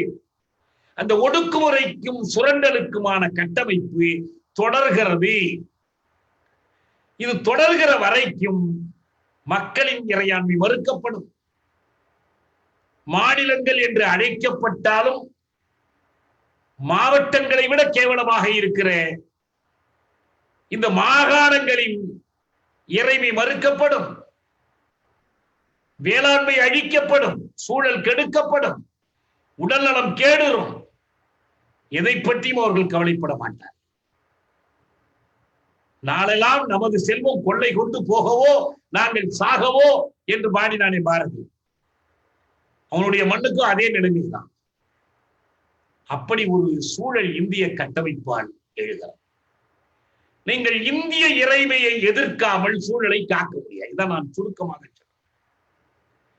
இந்திய இறைமைக்கு அடிமைப்பட்டிருக்கிற வரைக்கும், அதற்கு கட்டுப்பட்டிருக்கிற வரைக்கும் நம்முடைய சுற்றுச்சூழலுக்கு பாதுகாப்பில்லை, நம்முடைய கல்விக்கு பாதுகாப்பில்லை, நம்முடைய குழந்தைகளுடைய நலனுக்கு பாதுகாப்பில்லை, எதுக்கும் பாதுகாப்பில்லை. நம்முடைய வேலை வாய்ப்புக்கு பாதுகாப்பில்லை. எது எக்கேடு கேட்டாலும் பன்னாட்டு பெருங்குழுமங்களை, அம்பாடிகள் அதாடிகளை பணக்காரனாய் சொல்லுவார்கள். எவ்வளவு கொடுமை நாம் பார்த்தோம். புலம்பெயர் தொழிலாளர்கள் என்ற பெயரில் இந்த மைக்ரண்ட் லேபரர்ஸ் வாஜ்பாய் போட்டுக் கொடுத்த தங்க நாற்கர சாலையில் நடையாய் நடந்தார்களே, 100 கிலோமீட்டர் 1000 கிலோமீட்டர் நடந்தார்களே, நடந்து செத்து போனார்களே, காலில் போட்டுக்கொள்ள செருப்பு இல்லாமல் பச்சிளம் குழந்தைகள் கொளுத்தும் வெயிலில் தீக்குழியில் நடப்பது போல அல்லவா நடந்து போனார்கள். பார்த்தோமே, அரசு அசைந்ததா, இறங்கியதா? கருணை இல்லாத ஆட்சி இது. பணத்தை அவர்கள் கையிலே கொடுக்க முடியாது என்று நிதித்துறை அமைச்சர் வெளிப்படையாக சொல்லுகிறார். எப்போதுமே மக்களிடம் காசு கொடுக்காதீர்கள் என்று அறிவுரை கூறுகிற IMF கூறியது இல்லை இல்லை, மக்களிடம் காசை கொடுங்கள் என்று. கொடுக்க முடியாது என்றார். ரகுராம் ராஜன் சொன்னார், வல்லுநர்கள் எல்லாம் சொன்னார்கள், எதையுமே அரசு கேட்கவில்லை. ஆக இவர்களுக்கு மனிதர்கள் சாவதை பற்றி கவலை இல்லை, மனிதர்கள் படிக்க முடியாமல் போவது பற்றி கவலைப்பட முடியாது. அனைவருக்கும் கல்வியை மறுப்பதற்கு 3ஆவதில் ஒரு வடிகட்டுதல், 5ஆவதில் வடிகட்டுதல், 8ஆவதில் வடிகட்டுதல், இதையெல்லாம் கடந்து வருகிறவர்களுக்கு மட்டும்தான் கல்வி. இப்படி ஒரு அரசு, இப்படி ஒரு கொள்கை, இந்த கொள்கையை செயல்படுத்துகிற ஒரு ஒடுக்குமுறை கட்டமைப்பாக இருக்கிற இந்திய இறைமை நம்மை காக்காது. இதான் நான் சொல்றேன். இந்த இறைமையை நாம் மீட்டெடுப்பதற்காக போராடாமல் இந்த சுற்றுச்சூழல் தாக்க மதிப்பாய்வு என்ற ஒரு இலையை கிள்ளுவதால் ஒரு பலனும் வந்துவிடாது. புதிய புதிய இலைகள் விட்டுக்கொண்டே இருக்கும், புதிய கிளைகள் விளைந்து கொண்டே இருக்கும். ஒரு நச்சு மரத்தை அடியோடு வெட்டி சாய்ப்பது போல் இந்திய கட்டமைப்பை சாய்க்க வேண்டும். அதற்கான உரிமை சிந்தனையை, விடுதலை சிந்தனையை வளர்த்துக் கொள்ள வேண்டும் என்று உங்களை வேண்டி இந்த அருமையான வாய்ப்பிற்காக என் உளமார்ந்த நன்றியை கூறி உங்களிடமிருந்து விடைபெற்றுக் கொள்கிறேன். வணக்கம்.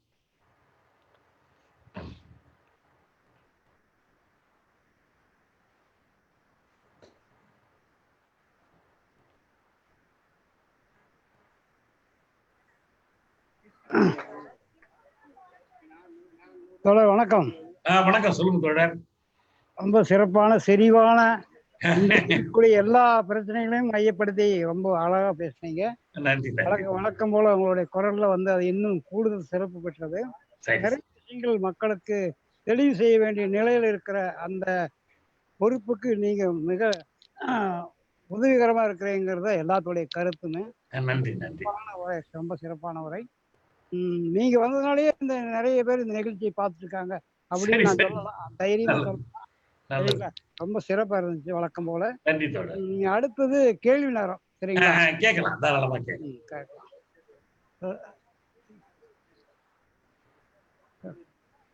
கேள்வி நேரம் சொல்லு. ஹலோ ராஜா, எல்லாத்தையும் கனெக்ட் பண்ண, நான் பேசுறேன். யாரு பேசுங்க. கேளுங்க கேளுங்க கேளுங்க கேளுங்க. யாராவது கேட்க வேண்டிய கேளுங்க போல. ஹலோ,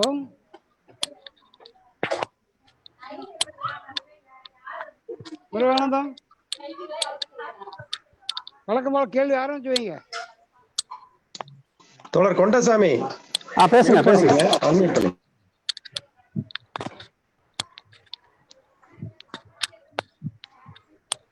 வணக்கம். வணக்கம், சொல்லுங்க. தோழருக்கு வணக்கம். வணக்கங்க, வணக்கம், சொல்லுங்க. உங்க உரை எப்பவுமே ஒரு நல்ல பகுப்பாய்வுக்கு உண்டானதுதான். இது எல்லாம் சரிங்க. இது எப்படி சரி பண்றதுன்றது ஒண்ணு. அதாவது இப்ப நீங்க அந்த பக்தரு தண்டகாரண்யத்துல எல்லாம் இந்த போராளி குழுக்கள் எல்லாம் என்ன ஆச்சு? அவங்க ஏதாவது மறுபடியும் ஏதாவது எழுச்சி பெற்று இந்த அரசாங்கத்துக்கு ஏதாவது எதிர்த்து ஏதாவது பண்ண முடியுமா? அந்த போராளி குழுக்கள் எல்லாம் இருக்கிறாங்களா என்ன அப்படிங்கறது ஏதாவது தெரிஞ்சுக்கலான்ட்டு பாக்குறாங்க. இருக்கிறாங்க, தொடர்ந்து அந்த போராட்டங்கள் நடந்துகிட்டு இருக்கு.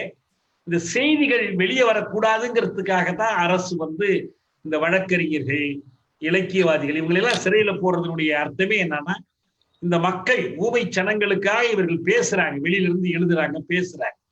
அதுக்காகத்தான் இப்ப ஆனந்த் செல்டூர் வெளியில இருந்தாருன்னா அவர் இந்த புதிய கல்விக் கொள்கை பற்றி விரிவா எழுதிக்கிட்டு பேசிக்கிட்டு இருந்தவர், எப்படி மக்களுக்கு எதிரானதுன்னு சொன்னவர். இப்ப அவரை பிடிச்சி உள்ள வச்சாச்சு.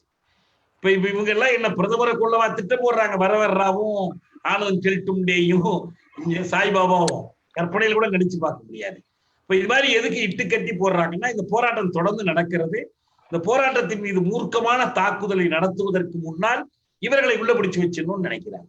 எனவே இந்த போராட்டங்கள் தொடர்ந்து நடக்குது, தொடர்ந்து நடக்கும். வெறும் மாவோயிஸ்டுகள் மட்டும் இல்ல, காந்தியவாதிகள்லாம் போராடிட்டு இருக்கிறாங்க. இப்ப நர்மதா பச்சாவ் ஆந்தாலும் மேத்தா ஃபட்கர் எல்லாம் போராடுறாங்க. அகிம்சையில் பலதரப்பட்டவர்கள் போராடுறாங்க. சில மாநிலங்களில் இடதுசாரி கட்சிகளும் போராடுறாங்க. அதனால போராட்டங்கள் எதுவும் ஓய்ந்து விடவில்லை, நிச்சயமா ஓயவும் ஓயாது. ஒரு இறுதியான ஒரு தீர்வை நோக்கித்தான் அதெல்லாம் போகும். இவங்க நினைக்கிறாங்க நம்மளால ஒடிக்கிற முடியும்னு நினைக்கிறாங்க. அது முடியாதுங்கிறது தெரியும் உங்களுக்கு. நன்றிங்க தோழர். நன்றி. நன்றி நன்றி. வேற யாராவது கேட்குறீங்களா? வேற யாராவது கேள்வி கேட்குறீங்களா?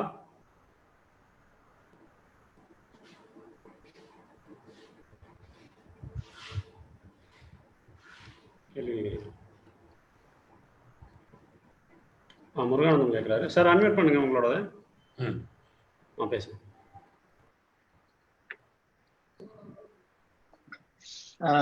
வணக்கங்க, நான் முருகானந்தம் கோயம்புத்தூர்ல இருந்து பேசுறேங்க. சொல்லுங்க சொல்லுங்க. உங்களுடைய உரைகளை வந்து நான் ரொம்ப க்ளோஸா வாட்ச் பண்ணிட்டு இருக்கேன்.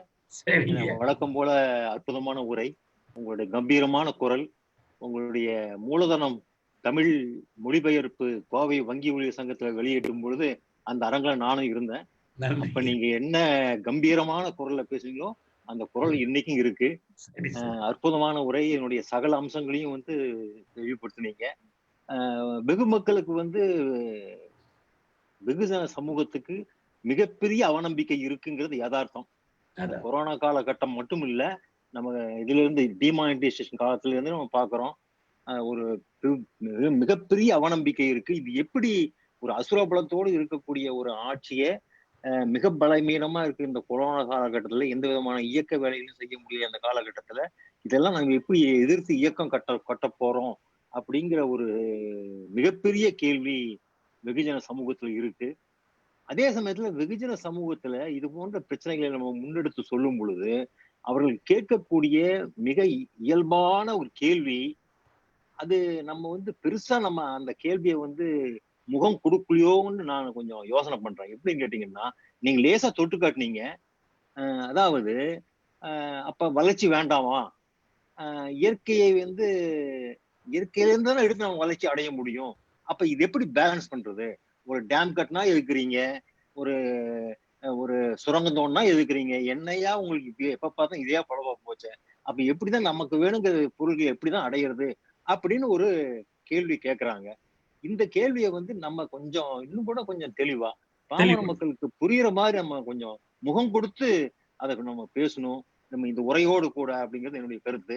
நீங்க லேசா தான் ஒரு வரிகள் தான் நீங்க சொன்னீங்களே தவிர அதை வந்து ஒரு பாமரனுக்கு அப்பீல் ஆகிற மாதிரி உணர்வை தொழுகிற அளவுக்கு அதை நீங்க கொஞ்சம் தெளிவுபடுத்தினீங்கன்னா நல்லா இருக்கும். நல்லது. நமக்கு என்னன்னா, நான் முதல்ல ஒண்ணு சொன்னேன், இந்தியாவில் வந்து கடந்த காலத்தில் தொழில்கள்லாம் நடந்துகிட்டு தான் இருந்துச்சு. இந்த தாக்கங்கள் எதுவும் இல்லாமலே அவங்க நடத்த முடிஞ்சு. இப்ப இங்கேயும் நடத்த முடியும். இப்ப நம்ம ஒரு உதாரணம் சொல்றோம். சென்னை நகரத்துல போக்குவரத்துக்காக வேண்டி இந்த மெட்ரோ திட்டம் கொண்டதாங்க. நம்ம அதை எதிர்க்கலை, நம்ம வரவேற்றோம். ஏன்னா அதுவும் வந்து சுரங்கம் தோண்டி மற்றதெல்லாம் செஞ்சுதான் செய்யறாங்க. அதனால இயற்கையிலிருந்தா எடுக்கணுங்கிறதும் அதில் சில மாற்றங்கள் செய்யாம நம்ம ஒண்ணும் செய்ய முடியாதுங்கிறதும் உண்மை. ஆனால் லாப நோக்கம் சேரும் போது அது வெறித்தனமா மாறும். வெறும் ஒரு மக்கள் நலன் சார்ந்த நோக்கம் இல்லாம லாப நோக்கம் சேரும் போது, ஒன்று மட்டும் நான் நினைவுபடுத்துறேன், நம்ம இன்னைக்கு பேசுறோம் சுற்றுச்சூழல் இதனுடைய தாக்கங்கள் பற்றி எல்லாம். 200 ஆண்டுகளுக்கு முன்பு எங்கல்ஸ் பேசினார். அவர் சொன்னாரே, கியூபாவில் போய் குடியேறிய அந்த ஸ்பானிய கரும்பு தோட்டக்காரர்கள் கரும்பு தோட்டம் அமைப்பதற்காக மலைகளை, அந்த காடுகளை அழித்து மலைச்சரிவுகளில் கரும்பு பயிரிட்டார். அந்த காடுகளை அழித்து அந்த மரங்களை எரித்த சாம்பலை உரமா பயன்படுத்தினார். ஆனா அவர்களுக்கு என்ன தெரியாதுன்னா, இது ஒரு சில தலைமுறைகளுக்கு பிறகு இந்த மரங்கள், இந்த மலைச்சரிவுகள்ல தண்ணீர் தேங்காமல் போய் நீங்க மழை பெய்யறதும் குறைஞ்சு போய் பெரிய ஆபத்தை ஏற்படுத்தும்னு சொல்லி உங்களுக்கு தெரியலன்னு சொன்னார். அன்றைக்கு அறியாமல் இதை செய்தார்கள், அதனுடைய பாதிப்புகளை உணர்ந்தார்கள். இதே ஆல்ப்ஸ் மலையில சுவிட்சர்லாந்து பக்கம் எப்படி காடுகளை பாதுகாத்தாங்க, இத்தாலிய பக்கத்தில் எப்படி அழித்தார்கள், விளைவுகளை பத்தி எல்லாம் அன்னைக்கு அவர் எழுதினார். ஆனால் இப்ப இதெல்லாம் தெரிந்தே செய்யறாங்க. இப்ப நம்ம வந்து சூழலியல் தாக்கத்துல ரொம்ப முக்கியமானது புவி வெப்பமாதல். இந்த புவி வெப்பமாதல் கரியமல வாயுவினுடைய உமிழ்வு, கார்பன் டை ஆக்சைடை வெளியேற்றுவது எப்படி புவி வெப்பமாதலுக்கு காரணமா இருக்கு, புவி வெப்பமானால் எப்படி கடல் நீர்மட்டம் பெருகும், எப்படி நிலம் அழிந்து போகும், இதெல்லாம் விஞ்ஞானிகள் ஆதாரத்தோட கொடுத்திருக்கிறாங்க. இன்னும் சொல்ல போனால் இந்த கொரோனா காலத்துல ஒரு சைடு எஃபெக்ட், பக்க விளைவு என்னன்னா, இந்த விமானங்கள் ஓடாம கார்கள் ஓடாமல் இருக்கிறதுனால கரியமில வாயு உமிழ்வு குறைஞ்சிருக்குது. ஆனா இது என்ன நடக்க போகுது, திரும்ப இந்த கொரோனா நெருக்கடி முடிந்து தொழில்களை வேகமா தொடங்கும் போது வெறித்தனமா இதை செய்ய போறாங்க. இப்ப சைனாவில அதான் நடந்துகிட்டு இருக்கும்.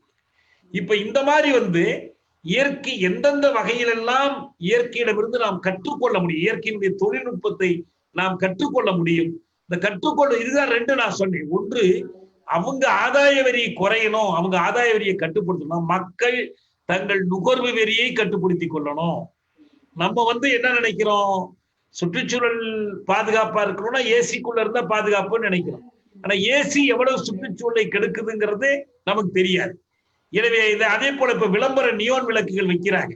நீங்க வெறும் எலக்ட்ரிக் பல்பை பயன்படுத்தி கொண்டு உங்க வெளிச்சம் பெற்றுக் கொள்றது வேற, ஆனா நியோன் விளக்குகளை வைத்து விளம்பரப்படுத்துவது வேற. அது லாப வரிக்காக நடக்குது, இது நம்ம தேவை கருதி நடக்குது. இந்த ரெண்டையும் வேறுபடுத்தி காட்டி சூழலியல் கேடு இல்லாத ஒரு பொருளாக்க முறையை நாம் உருவாக்க முடியும். அதற்கு கடந்த கால உதாரணங்கள் நம்மிடம் இருக்கு. இன்றைக்கும் பல நிறுவனங்கள் வந்து அந்த மாதிரி முயற்சிகள்ல ஈடுபட்டு இருக்கிறாங்க. இது ஒரு அமைப்பா மாறணும். அதுக்கு அரசு முதல்ல இதை அங்கீகரிக்கணும். இதை நம்ம சொல்லணும். இரண்டாவது செய்தி, இந்த அடக்குமுறை அரசுகள் அவற்றில ஏற்றி என்ன புரியும், அசுர பலம் படைத்த இந்த அசுர பலம் படைத்த அரசுகளுடைய வரலாறு நமக்கு ஒரு பாடம் கொடுத்துருக்கு. நம்ம காலத்துல நம்ம பார்த்த ஒரு உதாரணம் ஈரான் மன்னர் ஷா. அவரை காட்டி ஒரு கொடுங்கோலா இருந்தான். ஈரான்ல இருந்து இந்தியாவில் வந்து படிக்கிற மாணவர்கள் ஒரு ஆர்ப்பாட்டம் பண்ணா கூட முகத்தை மறைச்சுக்கிட்டு பண்ணாங்க. ஏன்னா உளவுத்துறை படம் பிடிச்சுக்கிட்டு போய் அவங்க குடும்பங்களை பாதிக்கும் ஒரு அளவுக்கு. அதே ஷா ஒரு நாள் அந்த நாட்டுல புரட்சி வெடிச்சு அயோத்தலா கொமைனி பாரிஸ்ல இருந்து விமானம் ஏறினார்னு உடனே அதுக்கு முந்தின விமானத்துல புறப்பட்டு நாட்டை விட்டே ஓடி போயிட்டான். இதான் நடந்துச்சு உங்களுக்கு. பல சர்வாதிகாரிகளுக்கு என்ன நிலைமை ஏற்பட்டிருக்கு, அசுரபலம் படைத்தவர்கள் என்று கருதப்பட்டவர்கள் நம்ம நாட்டிலேயே இந்திரா காந்தி பண்ணாத நெருக்க நிலைக்கால கொடுமைகளா என்ன நடந்துச்சு உங்களுக்கு. அதுபோல இதெல்லாம் இந்த அசுர பலம் என்பதெல்லாம் நம்ம பயப்பட வேண்டியது. மக்கள் வலிமையை கொண்டு எந்த கோட்டைகளையும் தகர்க்க முடியும், குப்பை மேடுகளாக்க முடியும். மக்களுக்கு போராட்ட நம்பிக்கை ஊட்டணும். முதல்ல அதுக்கு நமக்கு ஒரு நம்பிக்கை வரணும். நாம நிறைய பழைய நம்பிக்கைகளில் நாம் ஊறி போயிருக்கிறோம். முற்போக்கானவை என்று நம்புகிற நம்பிக்கைகள் உட்பட அப்படி இருக்கு நம்ம கிட்ட. அதுல இருந்து நம்ம வெளிப்பட்டோம்னா தெரிய வரும். நான் என்ன கேட்கிறேன்னா, நாம் ஒரு தீர்வை முன்வைக்கிறோம், இல்ல இது தீர்வு இல்லை இன்னொரு தீர்வுனா அந்த இன்னொரு தீர்வை முன்வைத்து நாம் கருத்து களத்துல விவாதிக்கலாம், மக்களுக்கு எது ஏற்ற தீர்வு என்று. ஆனா அந்த தீர்வு என்பது நமக்கு எது சௌரியமான தீர்வு என்று இருக்க முடியாது. ஈக்களையாமல் தேர்ந்தெடுக்க முடியாது என்றால் நாமும் இந்த போராட்டங்கள் இல்லாம தீர்வு இல்லை என்பதை மக்களுக்கு உணர்த்தியாக வேண்டும். ஆனா அது வரும், நிச்சயமா உறுதியா வரும். அதுமாதிரி நம்ம நம்பிக்கை வைக்கலாம். நம்பிக்கை வைக்காம நம்ம நம்பிக்கை இழக்க வேண்டிய தேவையில்லை. மக்களுடைய சோர்வு என்பது எப்போதுமே தற்காலிகமானது, அது ஒன்றும் நிரந்தரமானது அல்ல. அது எப்படி வெடிக்க பண்ணி லத்தீன் அமெரிக்க நாடுகள்ல பூரா அதை நம்ம பார்க்கிறோம். இந்த கொரோனானால மோசமான பாதிக்கப்பட்ட ஈக்வேடார், கொலம்பியா இந்த நாடுகள் எல்லாம் மக்கள் தெருக்கல்ல இறங்கி போராட ஆரம்பிச்சுட்டாங்க. எனவே இந்த முடக்கம் என்பது நீடிச்சு போகாது.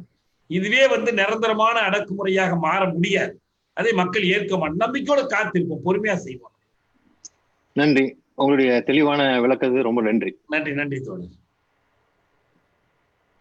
அடுத்து வேற யாராவது கேட்குறீங்களா? ஒரு நிமிஷம். பேசு தோழர். நான் ஒரு கேள்வி கேளுங்க தோழர். நீங்க நம்பிக்கையா பல விஷயங்கள் சொல்றீங்க, எனக்கு புரிஞ்சுக்க முடியுது.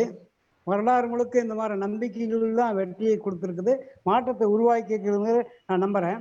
ஆனா இப்ப இருக்கிற இந்த காலகட்டத்தில் ஒரே கருத்து, ஒரே கொள்கை, ஒரே நோக்கத்தை உடைய பல கட்சிகள் தனித்தனியாக இயங்குவதனால் அது வந்து சாத்திய கூறு ஆகுமா அப்படிங்கிறது என்னோட கேள்வி. ஒரே கொள்கை ஆனா பலவாரா இருக்கிறாங்கல்ல. ஆனா அதே சமயம் ஆட்சியில் இருக்கிறவங்க பிஜேபி மற்றவங்கெல்லாம் அசுரபலத்தோட இருக்கிறதெல்லாம் ஒண்ணு சேர்த்திட்டு இருக்கிறாங்க. நம்ம ஒரே கொள்கை வச்சுட்டு தனித்தனியா பேசிட்டு இருக்கிறோமே. அப்ப ஒரே கையே ஒரே கருவி 5 விரல் பிரிஞ்சு இருக்கு பாருங்க இல்லையா? 5 விரலும் ஒட்டிக்கிட்டு இருந்தா என்ன ஆகும்? எதையும் கையில எடுக்க முடியாது. அது போல தேவை இருக்கு. ஒன்னா இருக்க வேண்டிய நேரத்துல ஒன்னா இருக்கணும், பிரிஞ்சு இருக்கிற நேரத்திலயும் பிரிஞ்சு இருக்கணும். பிரிஞ்சு இருக்கிறதுனாலயே ஒண்ணுக்கு ஒண்ணு எதிரானதுன்னு அர்த்தம் கிடையாது. தமிழ்நாட்டுல போராடுகிற இயக்கங்களுடைய நல்ல ஒற்றுமை உருவாகிட்டு இருக்கு. இப்ப காவல் நிலைய சித்திரவதைகளுக்கு எதிரான ஒரு கூட்டு இயக்கம்னு ஆரம்பித்தோம் சாத்தான்குளத்தை வச்சு. இன்னைக்கு கிட்டத்தட்ட 90 அமைப்புகள் சேர்ந்து இருக்கிறாங்க. பெரிய இயக்கங்கள், சின்ன இயக்கங்கள், இடதுசாரி இயக்கங்கள், தலித் இயக்கங்கள், இஸ்லாமிய இயக்கங்கள் என்று எல்லாமே சேர்ந்து இருக்கிறாங்க. நோக்கங்கள் ஒன்னாயிடுச்சுன்னா நாம் சேருவதை தவிர வேற வழி இல்லை. எதிரி அந்த ஒற்றுமையை ஏற்படுத்துவான். அவனுடைய இந்த சுற்றுச்சூழல் தாக்குமாய்வு, பதிப்பாய்வு, புதிய கல்விக் கொள்கை, இதெல்லாம் நமக்கு எதிர்மறை ஆசான்கள். அவைதான் நம்மை ஒன்றுபடுத்தி கொண்டிருக்கின்றன. ஒன்றுபடுத்தும், அதுல ஒன்றும் சந்தேகமே வேண்டாம். அதை பத்தி நம்ம கவலைப்படவே வேண்டாம். நிச்சயமா நம்ம செய்ய வேண்டிய வேலையை செய்வோம். தேவையில்லாத குறுங்குழுவாதங்களை நம்ம தவிர்க்கணும். அதை நம்ம தவிர்த்திடலாம். அதுல ஒண்ணும் இப்ப நம்ம எல்லாம் உரையாடுறோம்ல, இந்த கூட்டத்துல இருக்கிற எல்லோரும் ஒரே கருத்துடையவர்களா, எல்லாரும் ஒரே இயக்க சார்ந்தவர்களா? இல்ல. நம்ம உரையாடுறோமே, இந்த உரையாடல் எதுக்கு? பேசி கழிப்பதற்கா? கொஞ்ச நேரம் பொழுத போக்குவதற்கா? இல்லையே. இதன் மூலம் உள்வாங்கி கொண்ட கருத்துக்கள் நாளைக்கு செயல்ல வருமே. நாளைக்கு அதெல்லாம் நிச்சயமா வரும். நம்பிக்கையோடு அணுகுவோம். அதுல ஒன்றும் கவலைப்பட வேண்டியது. நாம் பிரிந்தும் இருப்போம், சேர்ந்தும் இருப்போம். உங்க நம்பிக்கை அபாரமானது. எங்களுக்கு வரமாட்டேங்குதே. நன்றி தோழர். வந்துரும் வரவழைச்சிருவார். மோடி வரவழைச்சிருவார். அவரு நமக்கு ஒரு அரசியல் பாடசாலை நடத்திட்டு இருக்கிறார். இப்ப அடுத்து மகிழன்.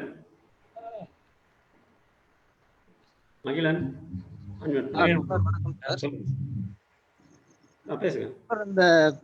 இந்த சூழலியல் பற்றியும் இந்த கல்வி முறை பற்றியும் நீங்க சொன்னீங்க. அதுல கடைசியா இறுதியா நீங்க அது ஒரு இந்திய கட்டமைப்புல நம்மளை நிறுத்தினீங்க. அது நம்மளுடைய அரசியல் நிலைப்பாட்டிலிருந்து அதை நம்ம கொண்டு போய் நிறுத்துறோங்கிற விமர்சனம் தொடர்ச்சியா வைக்கப்பட்டுட்டே இருக்கு. வரலாற்று வழியில அது நிரூபிக்கிற மாதிரியான ஒரு விளக்கம் இருந்தா அது நல்லா இருக்கும்னு நினைக்கிறேன். தண்டகாரண்யம் பற்றி ஒரு வரியில சொன்னீங்க. உண்மையிலேயே இந்த இந்தியத்துவம் இந்த சூழலியலை கெடுக்குது, இந்த கல்வி முறையில இவ்வளவு கேடுகளை கொண்டு வருதுங்கிறத வரலாற்று வழியில நிரூபிக்கிற மாதிரியான ஒரு விளக்கம் கொடுத்தா நல்லா இருக்கும். இல்ல நான் ஒரு அறைகூலா என்ன சொன்னேன்னா, இப்ப நம்ம சொல்ற இந்த வழியெல்லாம் வேற ஒரு வழி இருக்குன்னு ஒருத்தர் சொன்னால் நாம் அதை பரிசீலிக்க தயாரா இருக்கும். வேற ஒரு வழியை வைக்கும் போது விவாதிக்கலாம். நான் ஒன்று என்ன சொல்றேன்னு தெளிவா சொல்றேன். சூழலியல் தாக்கத்திற்கும் அரசுக்கும் தொடர்பு உண்டா இல்லையா? இதை ஒன்று தெளிவுபடுத்திடும். சூழலியல் சீர்கேட்டுக்கு அரசு தொடர்புடையதா இல்லையா? அதுவும் எந்த காலத்துல? ஒரு ஃப்ரீ ட்ரேடுன்னு சொல்லுவாங்க, தடையிலா வணிக காலம், விடுமை முதலியம் என்று ஒன்று இருந்துச்சு. அரசுக்கும் அதுக்கு சம்பந்தமே இருக்காது. அது பாட்டுக்கு அது இஷ்டத்துக்கு செய்யும், அந்த சந்தையை பாதுகாத்துக்குவாங்க, அவ்வளவுதான். ஆனா அப்படி இல்லாம இப்ப எப்படிப்பட்ட காலம்னா, அரசும் ஆளும் வகுப்பும் இரண்டரை கலந்து ஒன்றுபட்டு நிக்குது. இப்போ அதுக்குதான் நம்ம குரோனி கேபிட்டல்னு அதுக்கு பேரு சொல்றோம். நான் தமிழ்ல அதை ஒட்டு முதலியம், ஒட்டுறவு முதலியம்னு சொல்றேன். ரெண்டும் ஒட்டிக்கிட்டு கிடக்குறாங்க. இப்ப அம்பானி அதானியையும் நரேந்திர மோடியையும் நம்ம வேறுபடுத்தி பார்க்க முடியல. திருபாய் அம்பானியையும் இந்திரா காந்தியினுடைய அரசியலையும் வேறுபடுத்தி பார்க்க முடியல நமக்கு. இவங்க எல்லாம் ஒன்று கலந்து நிக்கிறாங்க. அப்படி நிக்கிற ஒரு கட்டத்தில் அரசு கொள்கைகள் தான் நேரடியாக இந்த விளைவுகளை ஏற்படுத்துது. இப்ப நம்ம எதையாவது ஒரு தடுக்கணும், கட்டுப்படுத்தணும்னா மீண்டும் எதை போய் நாட வேண்டியிருக்கு? அரசைத்தான் நாட வேண்டியிருக்கு. இப்ப அதுக்கு அடுத்த கேள்வி, அரசுன்னா என்ன? எது ஸ்டேட்? இந்திய அரசு என்பதுதான் அரசு. இதுல யாருக்காவது மாற்று கருத்து தான் விவாதிக்கலாம்.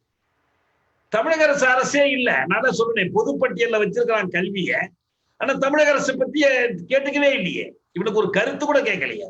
இது என்ன இசைவா இது? இப்ப எல்லா அதிகாரமும் அவனுக்கு தான். இந்த இப்ப ஜிஎஸ்டில ஒண்ணு கொண்டுட்டு வந்தான், வரி கொண்டு வந்தான். இந்தியா பூராவுக்கும் ஒரே வரி.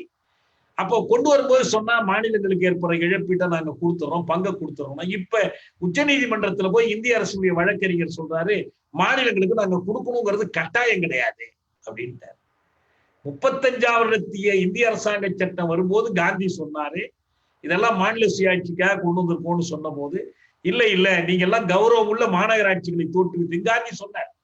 ஆனா உங்களுக்கு 50ஆம் வந்தத்துல வந்த அரசமைப்பு, அதுக்கு பிறகு நடந்திருக்கிற நிகழ்ச்சிகளை பார்க்கும்போது, அரசு என்றால் இந்த நாட்டில் ஒரே ஒரு அரசு தான், அது இந்திய அரசு தான். இப்ப இந்திய அரசை எதிர்த்து போராடி இந்திய அரசிடமிருந்து நம்முடைய இறைமையை மீட்கணும்னு சொல்றதுல என்ன தப்பு இருக்குன்னு நான் கேட்கிறேன். இதை தவிர வேற என்ன வழி இருக்கு? இது நம்ம அரசியல் என்பது இந்த யதார்த்தத்திலிருந்து வர அரசியல் தானே. நம்மளா கற்பனையா உட்கார்ந்து புத்தகங்களை படிச்சு இத்தனாம் பக்கத்துல மார்க்ஸ் சொன்னார், இத்தனாம் பக்கத்துல ஸ்டாலின் சொன்னார் நம்ம அரசியலை உருவாக்கல. நம்ம அரசியலுக்கு அடிப்படையே இந்த புறநிலை மெய்மைகள் தான். From facts to truth, Lenin காட்டின வழி. இந்த ஃபேக்ட்ஸ் இப்படித்தான் இருக்கு, இதை நம்ம சொல்றோம். நம்ம சொல்றது ஃபேக்ட் இல்ல, வேற ஃபேக்ட்ஸ் இருக்கு அப்படின்னு சொன்னா சொல்லட்டும். அவங்க வேற ஃபேக்ட்ஸ் அவங்க என்ன சொல்ல போறாங்க? நம்ம கையெழுத்து போட்டு கொடுப்போம், நம்ம அறிவிப்புகள் அனுப்புவோம், நம்ம எல்லா இடத்துலயும் போராடி எல்லாமே செய்வோம். எப்படி தீர்வு காண போறோம்? நான் சொல்ற தீர்வை பத்தி நம்ம போராடுறதுல இப்ப யாரோட இணைந்து போராடுவதில் நமக்கு தயக்கமே இல்லை. புதிய கல்விக் கொள்கையை எதிர்க்கணுமா? யாரோனாலும் யார் எதிர்க்கிறாங்களோ எல்லாரோட சேர்ந்து எதிர்ப்போம். வெவ்வேறு கோணங்களில் இருந்து கூட அந்த எதிர்ப்பு உருவாகலாம், ஒரே கோணத்துல இருந்து வர வேண்டியதில்லை. ஆனா தீர்வு என்ன? எப்படி நம்ம நம்முடைய கல்வியை பாதுகாக்க போறோம்? எப்படி நம்ம இயற்கையை பாதுகாக்க போறோம்? அதுக்கு தீர்வு என்ன? இதை எதிர்க்காமல், இதை உடைக்காமல், இந்த அமைப்புக்கு ஒரு மாற்று புதிய அமைப்பை கட்டாமல் எங்கிருந்து வரப்போகுது தீர்வு? அதுதான் நமக்கு முன்னால இருக்கிற கேள்வி. நம்ம அரசியல் தான் சொல்றோம். அப்ப நான் இன்னொருத்தர் அரசியல் இருந்து நான் எப்படி சொல்ல முடியும்? நம்ம அரசியல் தான் சொல்ல முடியும். நம்ம அரசியல் என்பது யதார்த்தமா இருந்து நம்பிக்கை வச்சுதான் நான் சொல்ல முடியும். எனக்கு நம்பிக்கை இல்லாத ஒரு அரசியலை கேட்போருக்காகவோ மற்றவர்களுக்காகவோ நான் பேச முடியாது. இல்லை சரியா மகிழன்? அடுத்து கலாநிதி அன்மியூட் பண்ணுங்க, பேசுங்க. வணக்கம் தோழர். கொஞ்சம் சத்தமா பேசுங்க. வணக்கம் தோழர். சொல்லுங்க. உங்களோட உரை சிறப்பாக இருந்தது தோழர். நான் பாதியில தான் சத்தமா பேசுங்க. உங்களோட உரை பாதியில தான் தோழர் நான் ஜாயின் பண்ணேன். எனக்கு தெரியல, உரை முழுமையா புரிஞ்சுக்க முடியல. ஆனா புரிஞ்சுக்கிட்ட விஷயத்துல ஒரு சில சந்தேகங்கள் இருக்கு, அதை மட்டும் சொல்லிடுறேன். இப்போ நீங்க ரைட் டு என்விரான்மெண்ட் சொல்லி சொன்னீங்க. அந்த ரைட் டு என்விரான்மெண்ட் அப்படிங்கிறது பாத்தீங்கன்னா ஒரு நம்ம அது என்ன சொல்றது, நமக்கு தேவையான சுற்றுச்சூழலுக்கான உரிமைன்னு சொல்லி நம்ம பொருள் கொள்றோம். அந்த உரிமையை இப்போ ஆர்டிகல் 21ல கோர்ட் நிறைய விஷயங்கள் சொல்லியிருக்காங்கல்ல. ரைட் டு லைஃப் அப்படிங்கறதுல பாத்தீங்கன்னா ரைட் டு என்விரான்மெண்ட் அடங்கி இருக்கு.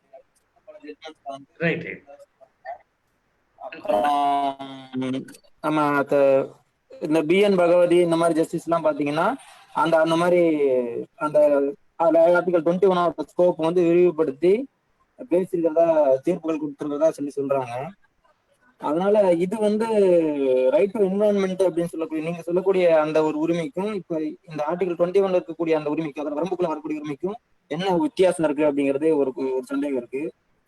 இரண்டாவது சந்தேகம் பாத்தீங்கன்னா இந்த மாதிரி ரைட் டு என்விரான்மெண்ட் அப்படிங்கிறது வேற எந்த நாட்டுலயாவது இருக்கா? இப்போ ஜெர்மனில சொன்னீங்க ஒரு கம்பெனியை வேண்டாம்னு சொல்லிட்டு வெளியே அனுப்புனாங்க அப்படின்னு சொல்லி உதாரணம் சொன்னீங்க. ஆனா இந்திய கோர்ட் அதை அந்நிய செலாவணி அப்படின்னு சொல்லிட்டு அதை தலையிட மறுத்துட்டாங்கன்னு சொல்லி சொன்னீங்க. அப்போ ரைட் டு என்விரான்மெண்ட் அப்படிங்கிறது ஒரு உரிமையா வேற எந்த நாடுகளாவது இருக்குதா? வேற எந்த நாட்டு அரசாங்க சட்டங்களாவது கொடுத்துருக்காங்களா அப்படிங்கிறது கொஞ்சம் நல்லா இருக்கும் தோழர். சொல்றேன். தோழர் எழுப்புனது ஒரு நல்ல செய்தி. அது என்னன்னா, நான் இப்ப கடைசியா வந்திருக்கக்கூடிய உரிமை தமிழ் தேசம் ஏட்டில் நான் எழுதியிருக்கிற அந்த தேசத்தின் குரல் என்று ஒரு ஆசிரிய உரை நான் எழுதுவேன். அதுல இந்த முறை இப்போ ரெண்டு நாள் முன்தான் வெளி வந்துச்சு. 1ஆம் தேதிக்கு முன்னா 31ஆம் தேதி தான் ஜூலை இதழ். என்னுடைய தலைப்பே என்னன்னா, இந்த சுற்றுச்சூழல் தாக்க மதிப்பாய்வு நம்மை காக்குமா இந்திய கவசம் தான் அதனுடைய தலைப்பே. அதுல இருந்தா உங்களுக்கு நான் தலைப்பு கொடுத்தேன், எது நம்மை காக்கும் கவசம். அந்த கட்டுரையில் நீங்க சொல்ற இந்த செய்தியை நான் எழுதியிருக்கிறேன். என்ன எழுதியிருக்கிறேன்னா, நமக்கு சுற்றுச்சூழல் உரிமை என்று ஒன்று சொல்லப்படாவிட்டாலும் அரசமைப்பு சட்டத்தின் 21வது உறுப்பின்படி right to life and personal liberty, உயிர் வாழ்வதற்கும் தன்னுரிமைக்குமான அந்த உரிமை இருக்கிறதே, ஆள்வகை தன்னுரிமைக்குமான உரிமை, அந்த உரிமைக்குள் இது அடங்கும் என்பதை நான் எழுதியிருக்கிறேன். ஏன்னா இந்த அடிப்படையில் தான் நாம் என்ன சொல்றோம்னா, லைஃப்னு சொன்னா உயிரோட இருக்கிறது மட்டுமல்ல, right to a dignified life, ஒரு கண்ணியமான வாழ்க்கை. கண்ணியமான வாழ்க்கை என்றால் அதுக்கு வேலை வாய்ப்பு வேணும், வாழ்விடம் வேண்டும், நல்ல குடிநீர் வேண்டும், நல்ல சுற்றுச்சூழல் வேண்டும் என்று உச்ச நீதிமன்றம் இன்டர்பிரேட்டிவ் லா ஒரு பொருள் விளக்கம் தருகிற முறையில் இந்த 21க்குள்ள எல்லாத்தையும் அடக்குறாங்கிறது உண்மை. ஆனால் அப்படி 21க்குள்ள இதெல்லாம் மட்டும் இல்ல, right to association, right to move anywhere in India, right to freedom of expression எல்லாமே அடங்கும் என்றாலும் அதெல்லாம் தனியா சொல்லியிருக்கிறீங்கல்ல. சரி, அதே போல ரைட் டு சோஷியல் ஜஸ்டிஸ், சமூக நீதிக்கான உரிமை அடங்குமா? அடங்கும் என்றாலும் 15 ஒண்ணு தனியா இருக்கா இல்லையா? ரைட் டு ஈக்வாலிட்டி அடங்குமா? 21க்குள்ள அடங்கும் என்றாலும் தனியா 14 ஒண்ணு சொல்லியிருக்கிறீங்களா இல்லையா? அப்ப அதே போல ரைட் டு எஜுகேஷன் உண்டா லைஃப் அண்ட் லிபர்ட்டில 21ல? அதுவும் அடங்கும் என்றாலும் அரசமைப்பு சட்டத்தை திருத்தி ரைட் டு எஜுகேஷனை தனியா கொண்டு வந்திருக்கோம்ல, அதே போல இதையும் தனியா சொல்லணும் என்பதுதான் என்னுடைய கோரிக்கை. 21க்குள்ள அடங்குங்கிறத நான் ஏற்றுக்கொள்றேன். 21க்குள்ள அடங்கும். ஆனா அது விளக்கம், பொருள் விளக்கம். நேரடியா அதுக்குள்ள அடங்காது. நேரடியா அடங்கணும்னா வெளிப்படையா அதை சொல்லணும். அதனாலதான் நான் என்ன சொல்றேன்னா, அதுல மட்டும் இடம்பெறலங்கிறது மட்டும் இல்லை, அடிப்படை உரிமைகள்லயும் இடம்பெறல. இந்த directive principles of state policy இருக்கு பாருங்க, அதுலயும் இல்லையே. அதுல வந்து யூனிஃபார்ம் சிவில் கோடை பத்தி சொல்லி இருக்கிறாங்க, எஜுகேஷனை பத்தி சொல்லி இருக்கிறாங்க. ஆனா என்விரான்மெண்ட்டை பத்தி சொல்லல. எப்ப முதல்ல வருது? 42வது திருத்தம் 76 தான் வருது. 72வது திருத்தத்துல 42வது திருத்தத்துல தான் கொண்டாந்து சேர்க்கிறாங்க, ஒரு விதியை கொண்டாந்து சேர்க்கிறாங்க உங்களுக்கு. அதுல வந்து இந்த மாதிரி இயற்கையை பாதுகாக்கிறது, காணுயிர்கள் வனவிலங்குகளை பாதுகாக்கிறது என்று சேர்க்கிறாங்க. அப்புறம் புதிய பகுதி ஒண்ணு சேர்க்கிறாங்க இல்லையா, பார்ட் 4A சொல்லி. அந்த 4A 51A உறுப்புல கொண்டாந்து என்ன சேர்க்கிறாங்கன்னா, குடிமக்களுடைய கடமைகள்ல ஒன்று அவங்க இயற்கையை பாதுகாக்கணும், அனைத்து உயிர்களிடமும் அன்பு செலுத்த வேண்டும். இப்ப இந்த அறிவியல் கண்ணோட்டம் வேணும்னு ஒரு இது சேர்த்தாங்க பாருங்க, அது மாதிரி சேர்க்கிறாங்க, அவ்வளவுதான்.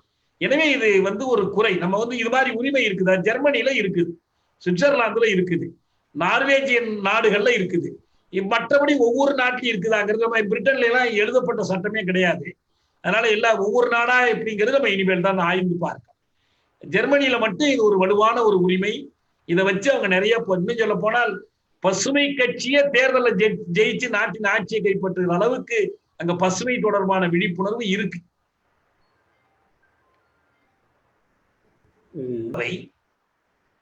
சொற்களோடு நின்றுவிடக் கூடாது என்றால் அதுக்கு 2 நிபந்தனைகள் இருக்கு. ஒன்று, அதை அடைவதற்கான ஒரு வழிமுறை தெளிவாக வகுக்கப்படணும், ரோட் மேப் வேணும் அதுக்கு. இரண்டாவது, அந்த ரோட் மேப் அந்த வழிமுறைக்கு பொருத்தமான அமைப்பு வடிவம் வேண்டும். இது மூன்றும் இல்லைன்னா இவை வெறும் சொற்களாக நின்றுடும், வெறும் கூடாக நின்றுவிடும். இப்ப நமக்கு என்ன கேள்வின்னா, இந்த திட்டங்கள், இயற்கை சார்ந்த திட்டங்கள், இந்த வளர்ச்சி என்ற பெயரிலான இயற்கையை அழிப்பதற்கு எதிரான திட்டங்களை அறிவிக்கிற அதே அமைப்புகள் அவற்றுக்கான ஒரு போராட்ட வழிகளில் ஈடுபட்டிருக்கிறாங்கன்னா அவங்களை நாம் ஆதரிப்பதில், அவர்களோடு இணைந்து நிற்பதில் எந்த சிக்கலும் இல்லை. மற்ற அமைப்புகளும் போராட்ட வழிகளுக்கு வரும்போது இணைந்து நிற்பதில் எந்த சிக்கலும் இல்லை. அதையும் நான் தெளிவுபடுத்தினேன். இப்ப நம்ம உதாரணம் சொன்னேன். இப்ப மதிமுக பொதுச் செயலாளர் வந்து தொடர்ந்து வழக்காடுவதில், இந்த ஸ்டெர்லைட்டா இருந்தாலும் மற்ற இயற்கை சார்ந்த விஷயங்களில் வரவேற்கிறோம். ஆனா எந்த தேர்தலிலும் நாங்கள் மதிமுகவை ஆதரித்தது கிடையாது. எந்த தேர்தலிலும் அவர்கள் பதவி அரசியலை நாங்கள் ஆதரித்தது கிடையாது. அதுபோல பதவி அரசியல் என்பது இந்த லைனுக்கு எதிரானது. நீங்க இவ்வளவையும் சொல்லிட்டு இதையெல்லாம் முதலமைச்சரானா தீர்த்தரலான்னு ஒரு நம்பிக்கையை நீங்க வளர்த்தால் நாங்க உடன்பட முடியாது. அதுல வந்து நாங்க பக்கத்துல நிக்க முடியாது. ஏன்னா அது இந்திய இறைமைக்கு உட்பட்டதுதான். இப்ப தமிழன் ஆள வேண்டும் தமிழ்நாட்டைன்னு சொன்னா ஒரு ஜனநாயக கோரிக்கை. ஆனா குஜராத்தி ஆள்வதை எதிர்க்காமல், குஜராத்தி ஆளுகிற ஒரு அமைப்பை எதிர்க்காமல், இந்திய பிரதமரா அந்நியன் வருவதை நீங்கள் எதிர்க்காமல் தமிழ்நாட்டுக்குள்ள மட்டும் இதை செய்ய முடியும் என்பது தமிழ்நாடு அரசை பற்றிய மயக்கங்களை உண்டு பண்ணுவது. தமிழ்நாடு அரசை பற்றிய மயக்கங்களை உண்டு பண்ணுவதற்கு நாம் எப்படி உடந்தையா வர முடியும்? நான் மீண்டும் சொல்றேன், நேரடியாகவே நாம் தமிழரோ மற்ற கட்சிகளோ நல்ல குறிக்கோள்களை அறிவித்து போராட்டங்களை அறிவிக்கட்டும். நாங்க அவங்களோட சேர்ந்து போராட்டமே, காவிரிக்கான போராட்டத்துல சேர்ந்து நின்றமே, நெய்வேலியில போய் மறியல் பண்ணமே, பல போராட்டங்களை சேர்ந்து நின்றுக்கிறோம். சரியான குறிக்கோள்களும் வழிமுறைகளும் அமைப்பு முறைகளும் இருக்கும் போது இணைந்து நிற்போம். ஆனா தேர்தல் அரசியலில் நாங்க ஆதரவு கொடுக்க மாட்டோம். ஏன்னா நாங்கள் அதனால்தான் புறக்கணிச்சுக்கிட்டு இருக்கோம். அப்படி எப்படி நாங்க போய் ஆதரிக்க முடியும்? அதுக்காக இன்னொருத்தரையும் நம்ம ஆதரிக்க மாட்டோம். சரியா? அடுத்து நிலா, நன்றியுரை நிலா.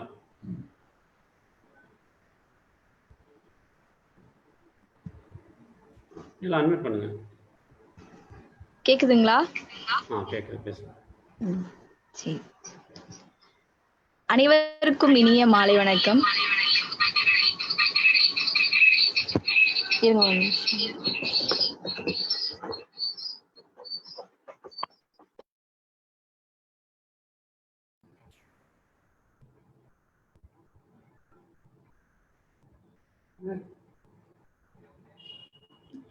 Mobile problem.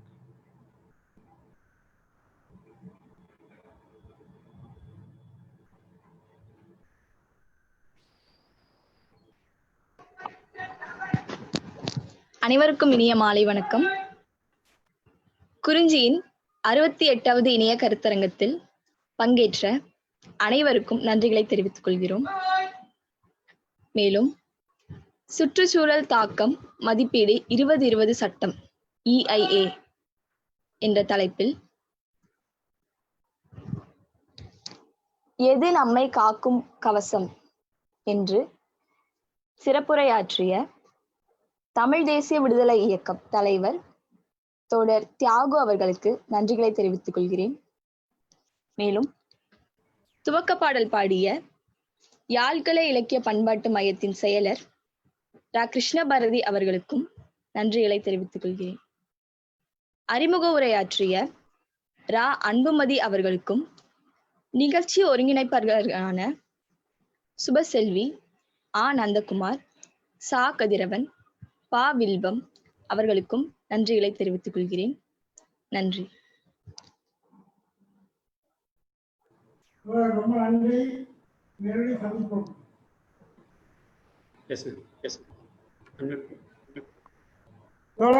ரொம்ப சந்தோஷம்.